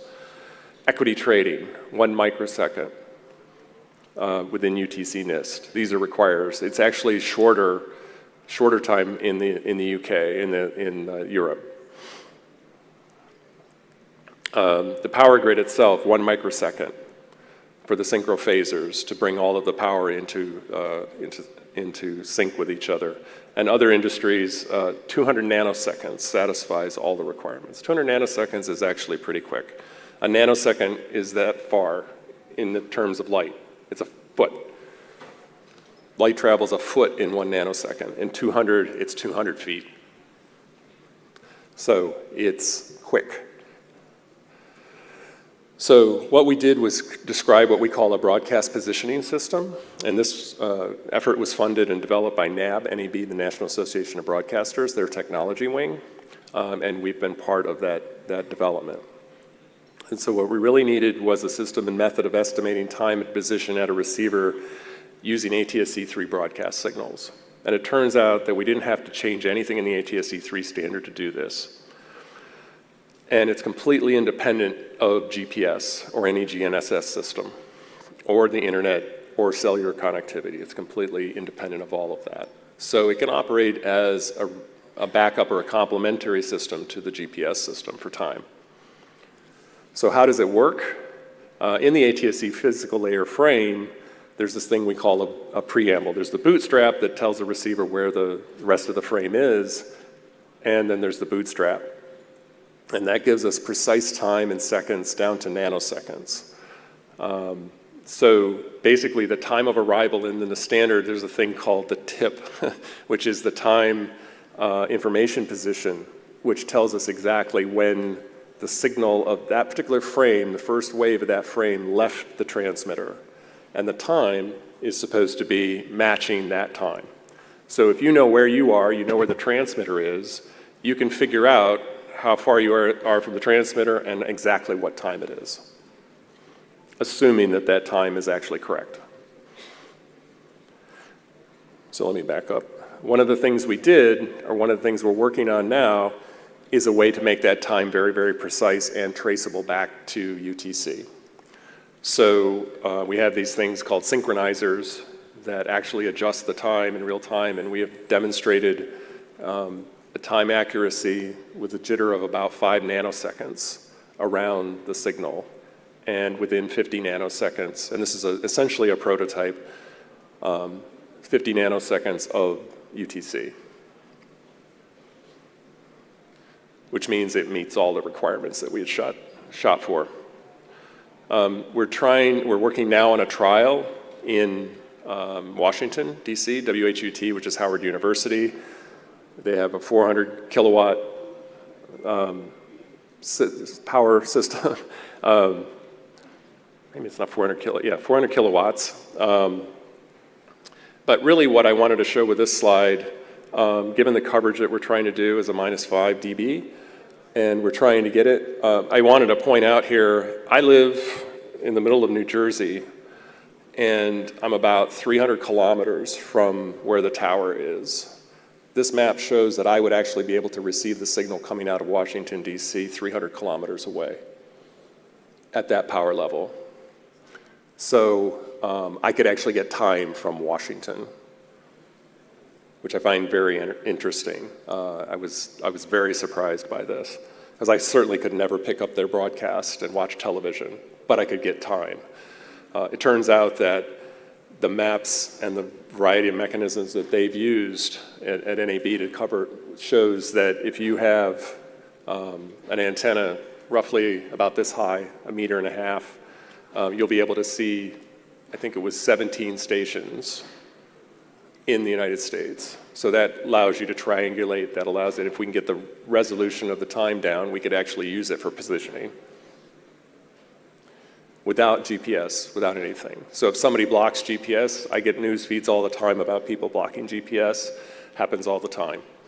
And if somebody really wanted to have a bad actor, they would take it to Wall Street, New York City, and put up a blocker, and all of a sudden all the transactions are going down. We've had airlines shut down, we've had airports shut down, never reaches the news, but things like that are happening all the time. With this system, it wouldn't happen. They could be used as an alternative backup. That's all I have. Thank you very much. I think we're open for questions now. Thank you, Mark. These are very important and very nice applications that you have shown, which from a perspective of broadcast technology, we don't very much think about, whether other than media being propagated through these signals, we can use it for other purposes also. Anything else would you want to add at this point? Yeah, I mean, Ralph, yeah. Yeah, of course, and thanks for having us here. So it's really great to learn from you all in regards to what your thoughts are about broadcast technologies in India. So we learn a lot from you guys and the input. What I want to talk briefly about is it's actually really an international standard, and not just a standard, but it's actually deployed internationally. So the first country who actually implemented ATSC 3.0 was South Korea. So it's actually deployed there. And heavily used. Their main use case was 4K. As you heard from Mark Corll, use cases is infinite. It's IP-based. You can do whatever you want with the standard based on, of course, the bandwidth you have. You don't have infinite bandwidth, but you can imagine anything you can do. So South Korea was heavily focused on 4K delivery of content. In the US, at this particular point in regard of deployment, the official number is 80% of people reached in the US, but I think Chicago just went up and Philadelphia just went up, so I think we're probably closer to 90% of US population reached by ATSC 3.0. The deployment scenario is a little bit complicated there because we have to maintain ATSC 1.0, that's from our FCC. It's a regulatory topic. But now we're entering the next phase of ATSC 3.0 and we're looking at applications like BPS or emergency alerting, these kind of things, which we can utilize the broadcast technology as well within that infrastructure. I'm going to give a little bit of an anecdote here because it's near and dear to me. Yes, emergency alerting is important and so forth, but I grew up in Switzerland and I'm still really heavily involved in football, or in the US we call it soccer. And I love to see my Swiss national team losing against Brazil, for example, in the World Cup. It's just my favorite. But at least I would like to see that in my own language, in my mother tongue, which is Swiss German. So ATSC 3.0 can actually deliver me that content, that moderator or the commentator in Swiss German, and I can select that language. So I have multiple choices of language. Of course, that's never going to happen because there's only like 5 people in the US, who speak my language. So never ever is that bandwidth going to be used, but you can deliver that over the internet, right? So, and I'm just going to put a pin in that for a minute because I'm coming back when we maybe talk a little bit more about India. But, these kind of applications you can implement with ATSC 3.0. The other countries, and Mark mentioned some of those, Jamaica is actually a very interesting use case. They went directly from analog to digital with ATSC 3.0, and they're heavily focused on educational datacasting, but also emergency alerting. It's the Caribbean, and if you have been there, the weather can be really nice, but it also can get really bad really fast with hurricanes. So the alerting system is very near and dear to them. So they're implementing alerting systems around the ATSC 3 technology. Similar actually with Trinidad and Tobago, it's another Caribbean island, same concept there. And actually what's missing on your resume, you are also in the Brazil I-team, implementation team, which I am as well, so we're focusing heavily on Brazil. Brazil chose, at this particular point, I would say almost everything in ATSC 3.0 except the physical layer. So that's still ongoing in regards of testing what they want to select. In this regard, but they're actually very close as well in selecting ATSC 3 as a broadcast standard. What else did I miss in regards of countries?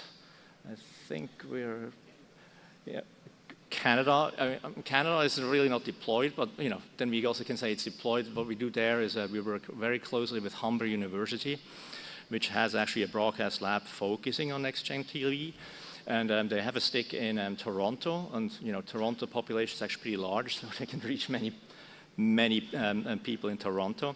And we do a lot of really nice technology research with Humber technology in Canada. And then maybe we talk a little bit about India as well. I mean, maybe we do that offline as well. D2M is an interesting concept, but what really, was very interesting this morning from the talks was you also have many languages, which brings me back to my Swiss language, right? It's not that is a language here. But what you can do is if you have a cricket match that now allows you to have multiple languages on that cricket match, or even the local commentator within that TV stream, which then engages the whole population much more instead of just a certain area of population. So the fact that ATSC 3.0 is IP based and has a much better compression environment allows you to augment your broadcast stream with additional either revenue streams or with things you can improve the population's well-being. And that's kind of the things we would love to talk with you about, and and how you see the deployment going forward here in India. Yeah, I think it's a good point. I think the most important thing here is the approach of data casting and implementation of IP allows so much flexibility, and what you can do with the stream that you have. We have about 15 minutes left. Let me just open up for any questions from the floor. If you have any questions, just introduce yourself and just fire off with your question. Anyone?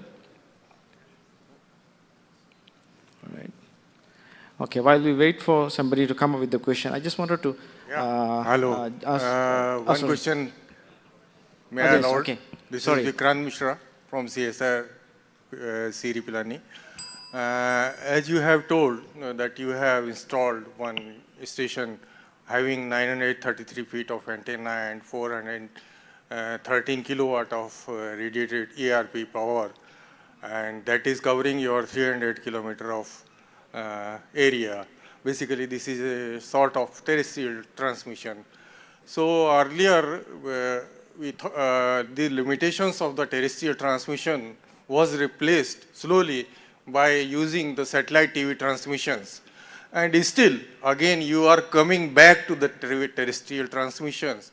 So won't you think that it would be again, trouble for the whole community to cover up this technology, which is very nice? This is my question. Okay. I can try. I like to think of all of this as simply complementary. I don't like to think of everything here that's happening as either or. I think it's and. So the things that are broadcast is very good at, things that satellite is good at, things that cable is good at.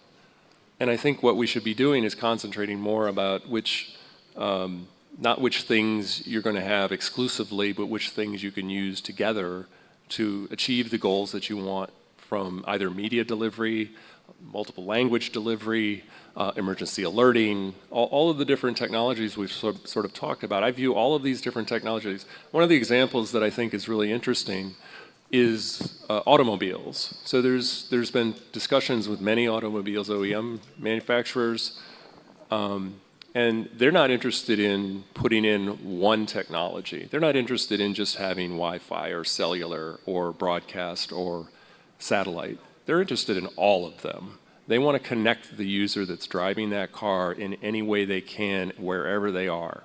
And I think that's a really important point. Their use case is connectivity.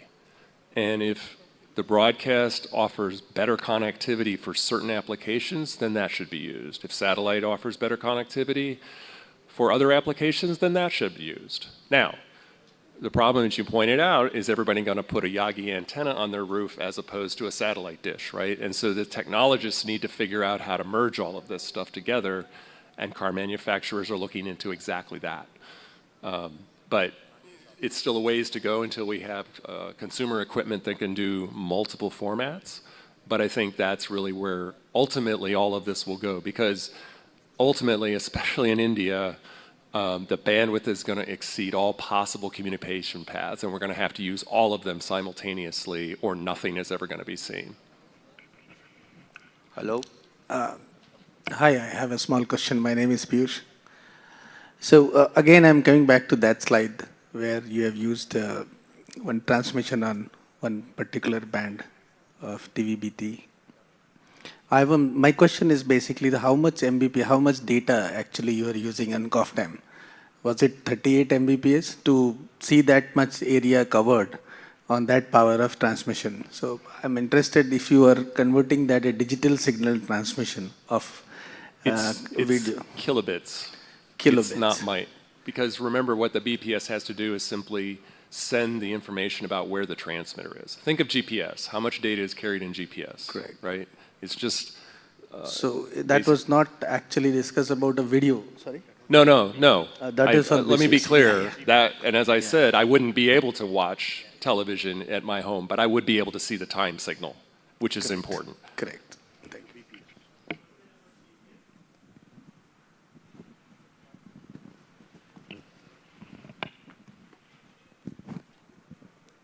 This is regarding the positioning systems, global positioning systems.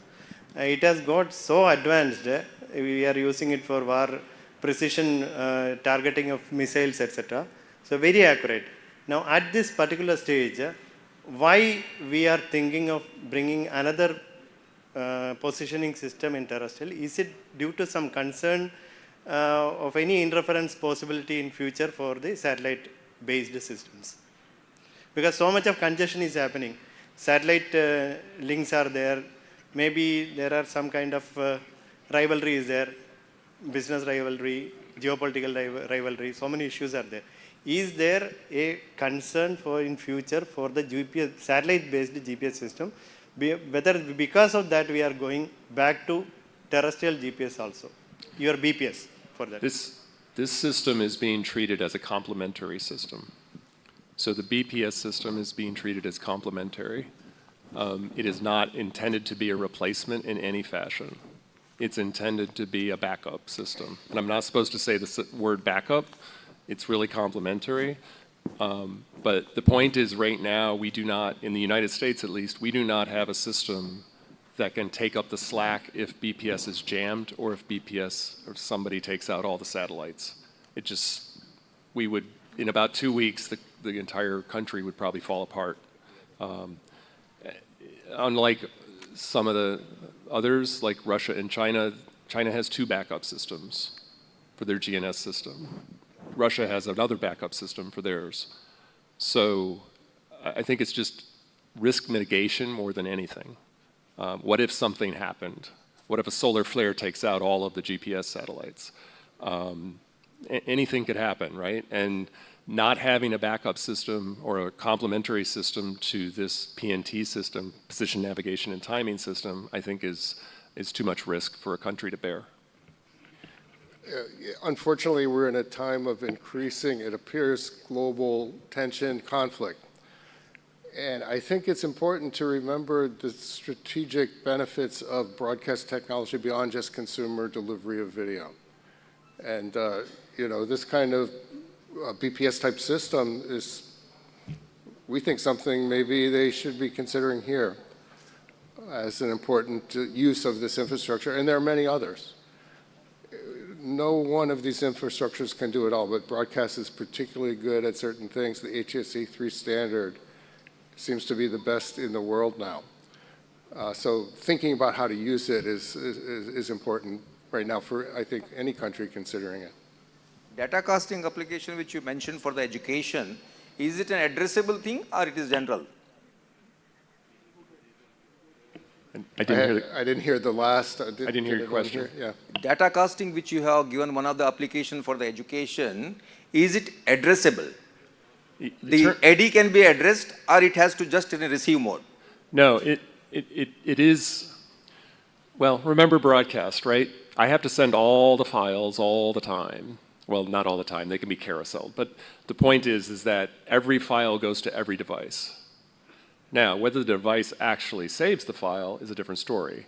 So we have information in the broadcast that tells receivers, these files are for you, these files are for you, these files are for you, and we can basically target in that way. Now, of course, if you have too much data for too many students or too many people receiving it, you're going to exceed the bandwidth, or it's going to take a very long time to get everything there. But yes, they are targetable in this situation. It supports both addressability and in a general kind of a stuff. Excuse me? The AD supports addressability. So suppose if tomorrow if you want to send the data for a particular student, it can be sent. Yes. Yes. The receiver knows the curation system that's in the cloud that decides what content should go to what device. We basically map the devices to students. And then we say, oh, this student is in a lesson in this class, and all of the content that's necessary for that student ends up going to that eddy. And it goes to all the eddies, but most of the eddies ignore it except for the one that has that student attached, if that makes sense. So essentially they are addressable, yes.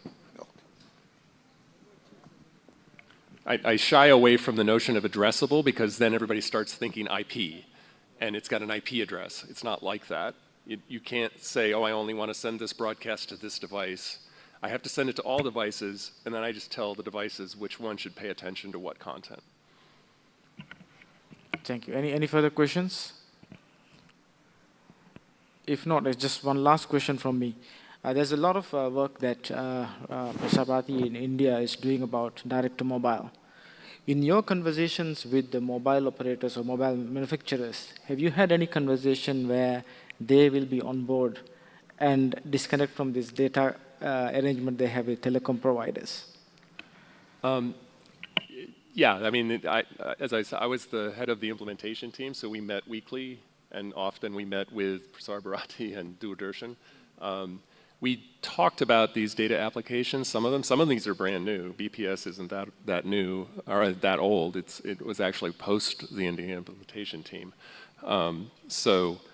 Yeah, we have had conversations about education and a variety of other things with Doordarshan. How about in US? In US or in Canada or in the Western world? Have you had any discussions with mobile these are being manufacturers? deployed in some cases. Like the PBS North Carolina, they're all in on that. That video that I showed, that's them deploying prototypes. They're looking for a manufacturer. For mainstream broadcast? For mainstream broadcast, have you had this any? is public broadcasting in the United States is that North Carolina runs transmitters that cover the entire state of North Carolina, and they would be putting this on air in all of that, the entire state. The problem is they have to connect that datacasting system to the 911 systems, which is the bigger burden. Not actually the delivery of the content, it's actually the connection to all of the infrastructure around 911. How do you get, from a technology service provider point of view, to get the authorities to actually accept and implement systems like these? How does the coordination go from your end to get the authorities to accept it? It really is, in the US, it's really about the broadcasters or some, in the case of the education systems, it's really about public media and philanthropy. Okay. So that's where again, follow the money, it's the US. So we have to, it's either philanthropy or it's something like that, or it's a state-run grant. There's public broadcasting grants in the United States to do a lot of this thing. And so essentially they just get proposed, there's money made available for certain things, and these types of technology get proposed and then potentially deployed. Great, thanks.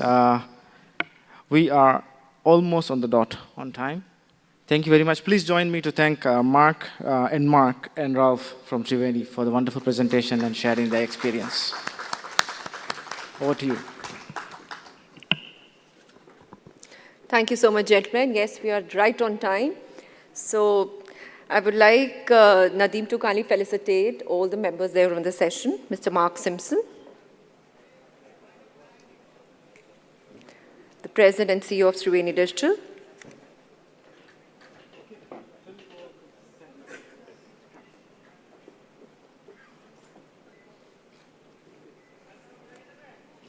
Mr. Mark Cole,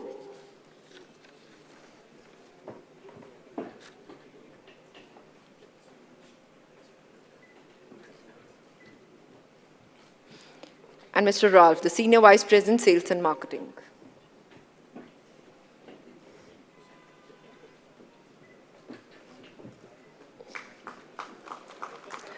May I call upon President BES, Mr. Sunil, to kindly felicitate the session chair, Mr. Ahmed Nadeem.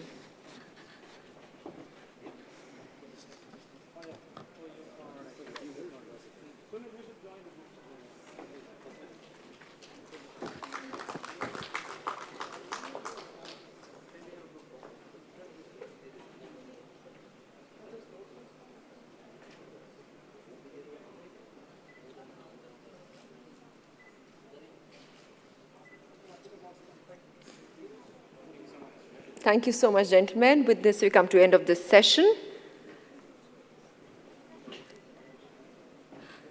We move on to the next, building OTT platform, the key considerations for the same. I would like to call upon Mr. Vikrant Khanna. He's the founder, CEO of Mogi.io, a B2B media tech venture which is building powerful technologies, IPs, in the media space, including a patent and buffer-free video streaming. Vikrant is a seasoned P&L leader with 20 years plus experience across companies such as Bharti Airtel, where he was a VP, Digital and Home Shop 18, where he led their business as the Chief Operating Officer. May I have Vikrant Khanna here on the stage, please?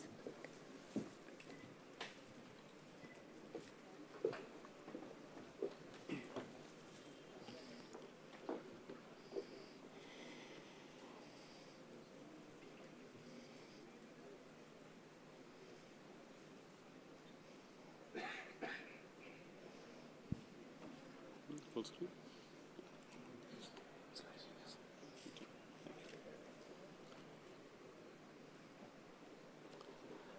Okay, good afternoon, everybody.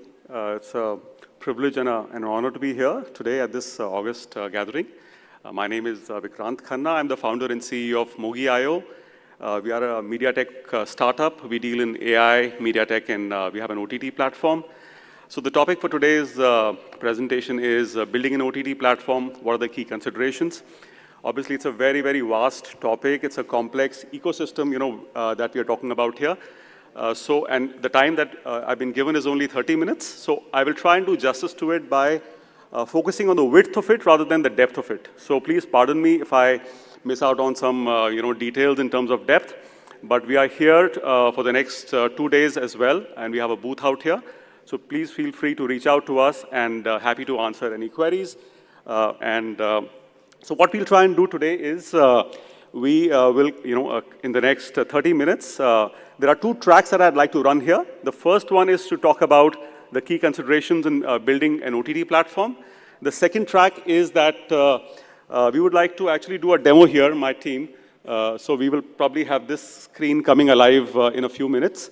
What we are trying to do here is actually when a lot of customers, they come to us, the common myth or the common perception is that an OTT platform takes months, if not years, to build. And we would like to dismantle that myth here by showing a demo, while, in the next 30 minutes, I will do the presentation. My team will actually try and, show a demo. Is that demo going to be possible? Can you bring out that screen, please? Okay, great. Yeah, so I'll probably request you to do multitasking. While you can keep your eye on the presentation on the screens on the left and right, the center screen is going to be the demo part where my team is actually going to be building an OTT platform in real time for you. We've taken the liberty of, taking Doordarshan Prasar Bharati as a case study here. What we have done is we've already pulled out the content from YouTube. So a lot of videos have been pulled out from YouTube already, and we've also created the thumbnails. So these are the only 2 things that we have done beforehand, and the rest of the process will actually take place in front of you in real time. So let's get started. The agenda is that, what is an OTT platform? Very basic question, critical components. Why are the OTT platforms proliferating? Front end, back end CMS, streaming infrastructure, monetization, and more. So that's what we will cover today. Very basic question, what's an OTT platform? I think we all know the answer. It's a service that offers digital content through the internet, whether it's on demand or live, and across all the devices which you can possibly think about. Common perception is that OTT platforms are only limited to entertainment, sports, or news.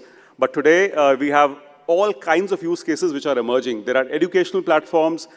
Schools and colleges are launching their own digital magazine. The earlier day and age wherein you had the school and college magazines published on hard copy and paper are transitioning to a digital video magazine. That's also another form of OTT. There is bhakti, spiritual, and religious OTTs, which is a very, very large use case. There are fitness and health-oriented OTT platforms, and even brands are actually launching their own over-the-air OTT platforms across the world. So it's a very versatile sort of a use case which is emerging. The key question is, why are the OTT platforms proliferating? The answer is simple. The future of text is video. If you look at a lot of consulting firms, leading global consulting firms, their research suggests that whatever is in the text form today will eventually convert into video. If you look at the, the whole pyramid of society today, if you go down the, the SEC, the socioeconomic strata, the lower you go down in the socioeconomic strata, the propensity to read the written word goes down, while the propensity to consume the videos goes up. Similarly, when you talk about the younger generation, the Gen Zs and the millennials, clearly the preference is to consume videos rather than to read. And there's a reason for this, actually. The human brain processes the videos 40,000 times faster than the written text. And that's why probably in the US, in a recent study, I believe, when kids between the age of 6 and 17, they were asked what would they want to become when they grow up. 75% of them said they want to become video content creators. So that gives you an idea about the whole opportunity which is staring at us today. What are the different segments and why are these segments launching their own OTT platforms? Globally, more than 24,000 TV channels exist. Cord cutting, we know, is a global phenomenon. Customers want to consume content at their own convenience, at their own time, on demand. Broadcast is a heavy capex industry. So these are some of the top reasons why TV channels are converting to OTT. Globally, 207 million content creators exist today, and this number is only increasing as we speak. Only 5% of them are actually able to monetize their content optimally through YouTube. And these content creators are now trying to straddle a multi-channel strategy, wherein YouTube is being leveraged by them for building their brand and getting the footfalls, while to sell their premium content, they are actually diverting the traffic onto their own OTT platform, which is branded. Print media, globally 1.2 million publishing houses exist, but we all know that print is dying. These guys are also transitioning to launching their own OTT platform. Similarly, there are schools, colleges, religious organizations, brands, and so on and so forth. Moving on to talk about what are the critical components at a very, very high level. I would say, and I'm sure this is not exhaustive. You might add to this, please. But I personally believe there are 5 critical components today. There is a front end, there is a CMS, there is the streaming infrastructure, there is the monetization layer, and finally, in new cutting-edge digital OTT platforms, there is the content enrichment, which is also emerging as a critical component of OTTs, leveraging AI. So we will talk about each one of these 5 layers in more detail in the following slides. Front end, I think the basic baseline assumption is that your OTT will be present across all the devices which you can possibly think about, whether it's a web app, Android and iOS mobile phones, and smart TVs. Smart TVs are not just Fire Stick, it's also Samsung, it is LG, it is Apple, it is Roku, and more are emerging as we speak. The baseline expectation is you will have long-form videos like what you see on Netflix, but there are newer forms of media which are also emerging as a customer expectation.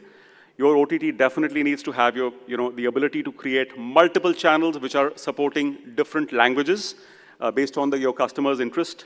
The ability to create playlists, series, episodes, have a player page which is very rich in terms of providing detailed meta about who the cast is, different kinds of playlists, genre-based playlists. All this is very baseline expectation in customers' mind today. Language and region or city-based selection, once again, a very baseline expectation because customers expect a certain level of personalization.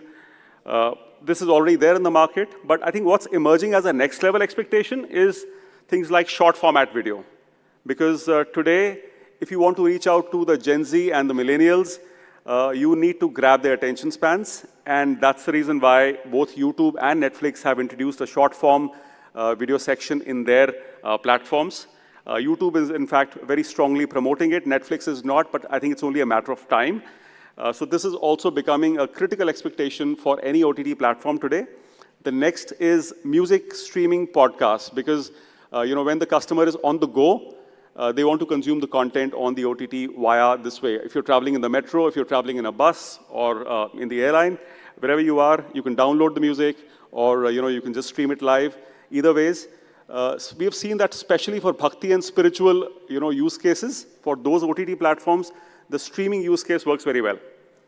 The other reason why short form video is becoming very popular is because there is a pattern of viewership for long form videos, which happens largely at night time, during the prime time, so to say.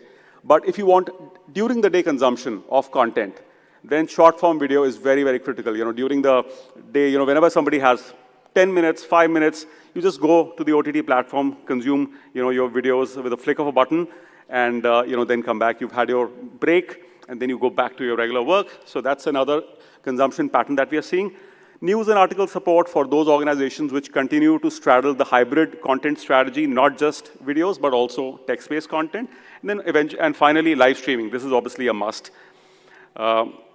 Moving on to the second layer of the OTT solution, which is the backend CMS.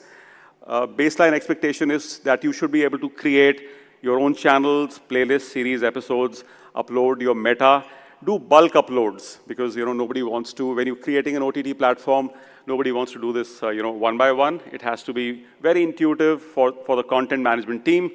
The ability to customize your UI, UX in real time. Now, a lot of OTT platforms today are based on legacy systems which are hard-coded.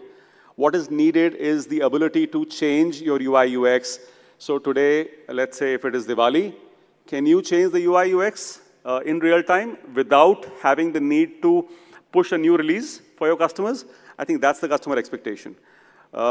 Payment gateway integrations, of course, you have to provide multiple payment gateways for not just the Indian context, but the global context, because your market could be, your consumer could be sitting anywhere. You could be having a Bhojpuri language OTT, but your customer could be sitting in Mauritius and Fiji. So, you need to configure subscription plans accordingly, country-wise, currency-wise, and of course, then there are third-party integrations, apps, flyer, social logins, CRM, what have you. I've given a very basic list here, but I mean, each of these topics are actually very, very deep topics by themselves. I don't think I'll be able to do justice in this short span of time, so that's why I'm focusing on the width. Analytics becomes a very, very critical part for customer retention. See, one important aspect about OTTs is that customer acquisition is relatively easier. Customer retention is a huge challenge. And that's where your analytics comes into picture. Largely, I would put the analytics in 4 buckets: the operational metrics, the overall library level analytics, individual content level analytics, and subscriber level analytics. All 4 are critical. Operational metrics are obviously something which is, gives you the overall idea about how your platform is performing, your MAUs, your monthly active users, your daily active users, what's your churn rate, what's your session duration, overall watch time, etc. Library analytics is, gives you an idea about the viewerships at an overall level.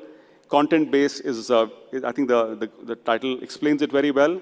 At an individual content level, you want to understand, at what points in time are the viewership graphs dropping, because and that analytics becomes very important for further, content creation and, when you design your content strategy going forward. So we've seen that in some bits of content, after 10 minutes itself, for let's say a 3-hour content, within 10 minutes, 80% of the viewership levels drop on the graph. So that's the level of analytics that you actually need to ensure that your content strategy is stitched properly and you're not wasting money on your content and actually tailor-making it as per what your customer preference is. Similarly, at subscriber level, because at subscriber level, you want to identify who your heavy, medium, and low consumers are.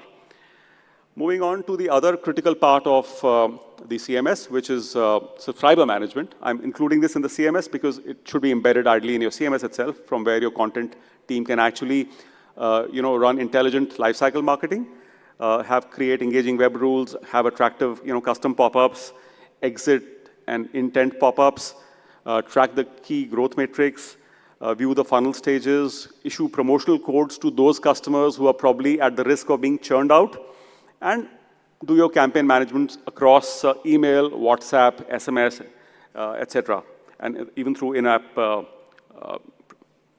prompts. Finally, the recommendation engine, I think this is the heart of any good intuitive OTT. All the personalization stuff that we're talking about is residing here. And the reason why Netflix is because they have this really, really fantastic recommendation engine. Largely, there is a content-based filtering, which means if I'm a rom-com lover or a thriller lover, then I get to be shown that kind of content. That's a very obvious one. Collaborative filtering, which means people who watch this kind of content also view this kind of content. So there is a correlation which you can draw and recommend content based on collaborative filtering. And then AI is, of course, changing the whole game by introducing elements like psychographic profiling, social media habits, visual preferences, and so on and so forth. It's a very, very deep topic, and there are companies which are built only on this specific use case. Finally, talking about the video streaming infrastructure. Once again, a very, very a detailed topic. I will just cover the very basics of it. The first level is transcoding. Before you have to stream the content, you have to optimally transcode the content, and you have the standard codecs, H264, 265, AV1 is becoming popular, but it's largely between 264 and 265 right now in the market. CDN, it's obviously something which is of deep interest to any OTT owner, because finally viewership leads to CDN consumption, and that is equal to your OPEX. And it's a very sensitive topic. Everybody wants to keep their CDN costs low, because finally that is the most important part of your costs. So here there are multiple strategies which new age OTT platforms can use. For example, Mogi has a patent in buffer-free video streaming, where we do what is called midstream client-side switching between the CDNs. You can use a multi-CDN strategy for streaming the first few data packets. You can use category A CDNs, which will ensure your performance is very, very good. But once a certain amount of content is buffered, you can actually switch in real time to category B CDNs, where the costs could be highly optimized. So as a blended play, you could actually get a phenomenal cost advantage while not compromising on the performance. Video player, of course, today I think we all know that Netflix and YouTube are the gold standards. So standard features like 10-second forward, 10-second backwards, auto selection of the bit rates, or adaptive streaming, player control in terms of speed, subtitles, audio tracks, all that has to be inbuilt into your OTT platform and your video player. DRM, piracy protection, I think 3 popular strategies which are usually used are the AES 128 encryption, screen recording protection for mobile apps, and also dynamic watermarking. For example, Mogi does it using a QR code, which is able to actually track back if in the case of any leakage, you are able to track back who the person is.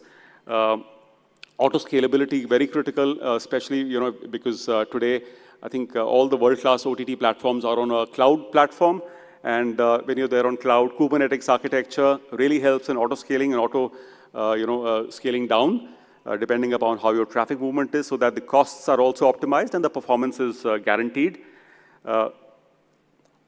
Finally, talking about monetization. So all the standard ways of monetization are any OTT platform customer's expectation, whether it is subscription-based video on demand or pay-per-view, which is TVOD, AVOD, which includes not just integrations with some of the ad exchanges, AdSense, AdMob, but also custom vast URLs for those customers, those publishers, broadcasters who have their own in-house sales team. I think the next level here in this AVOD space is going to be a local, ad engine, which I don't think anybody has been able to crack. But to me, if I were to gaze a bit into the future, I think that's where the big bucks lie. Anybody who's able to crack a localized, hyper-local ad engine will really, for the OTT platforms, will really reap the benefits. Of course, banner ads, donation and tips. This donation and tips is actually a sort of a use case for monetization that we have seen in the Bhakti, the spiritual and the religious, OTT use segment. It works very well there. And then even shoppable videos. Finally, talking about the 5th layer, which is a new sort of an emerging area, cutting edge, which is AI-based content enhancement, content enrichment. So let's say you've got your content original in Hindi language or in Bangla language, but the content has the ability to reach out to multiple audiences across the world. That's where I think AI comes in. AI-based transcription, translation, caption and subtitle generation, meta extraction, and retrievability of the content at the exact same timestamp. And then finally, AI-based auto dubbing, which is absolutely the gold standard in terms of this hierarchy, if you ask me. At Mogi, we do AI-based audio dubbing in all the 10 Indian languages, on the top 10 Indian languages.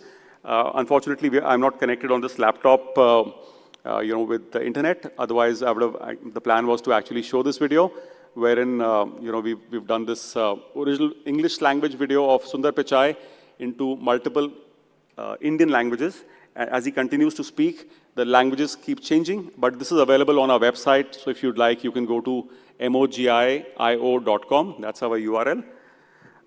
Finally, to sum up, I think these are the various layers that I've briefly talked about, which comprehensively defines, the scope of what you need to consider while launching your own OTT platform.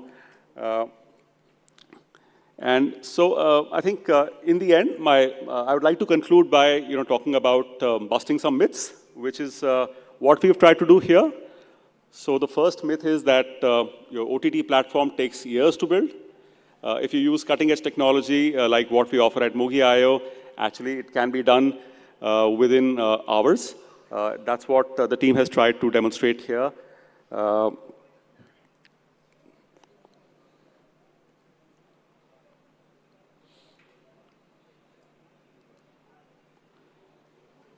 So the thumbnails and the videos is something that we had extracted, like I mentioned earlier, but the entire process otherwise has happened on our CMS while this presentation was going on. And at the end of it, I think what we would like to do is we would like you also to download the app. The Android APK is going to be available to you. This is the QR code, and if you can use your smartphone to scan, then you can actually download the app yourself and play with it, and we would be happy to get your feedback.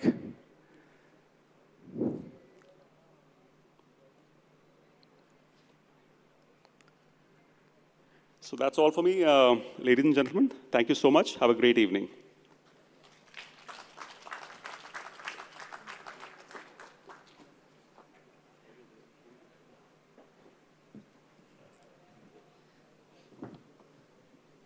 Thank you so much, Vikrant. I would like to call upon Mr. Rajiv Kumar. He's the Director Engineering, Doordarshan, and Council Member of BES, to kindly give the memento to Vikrant.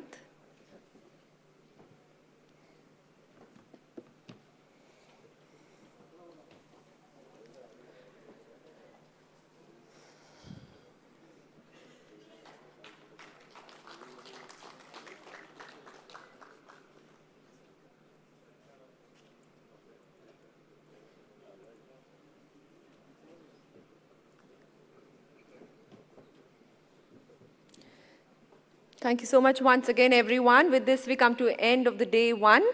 And we have a little refreshment, the tea break as well.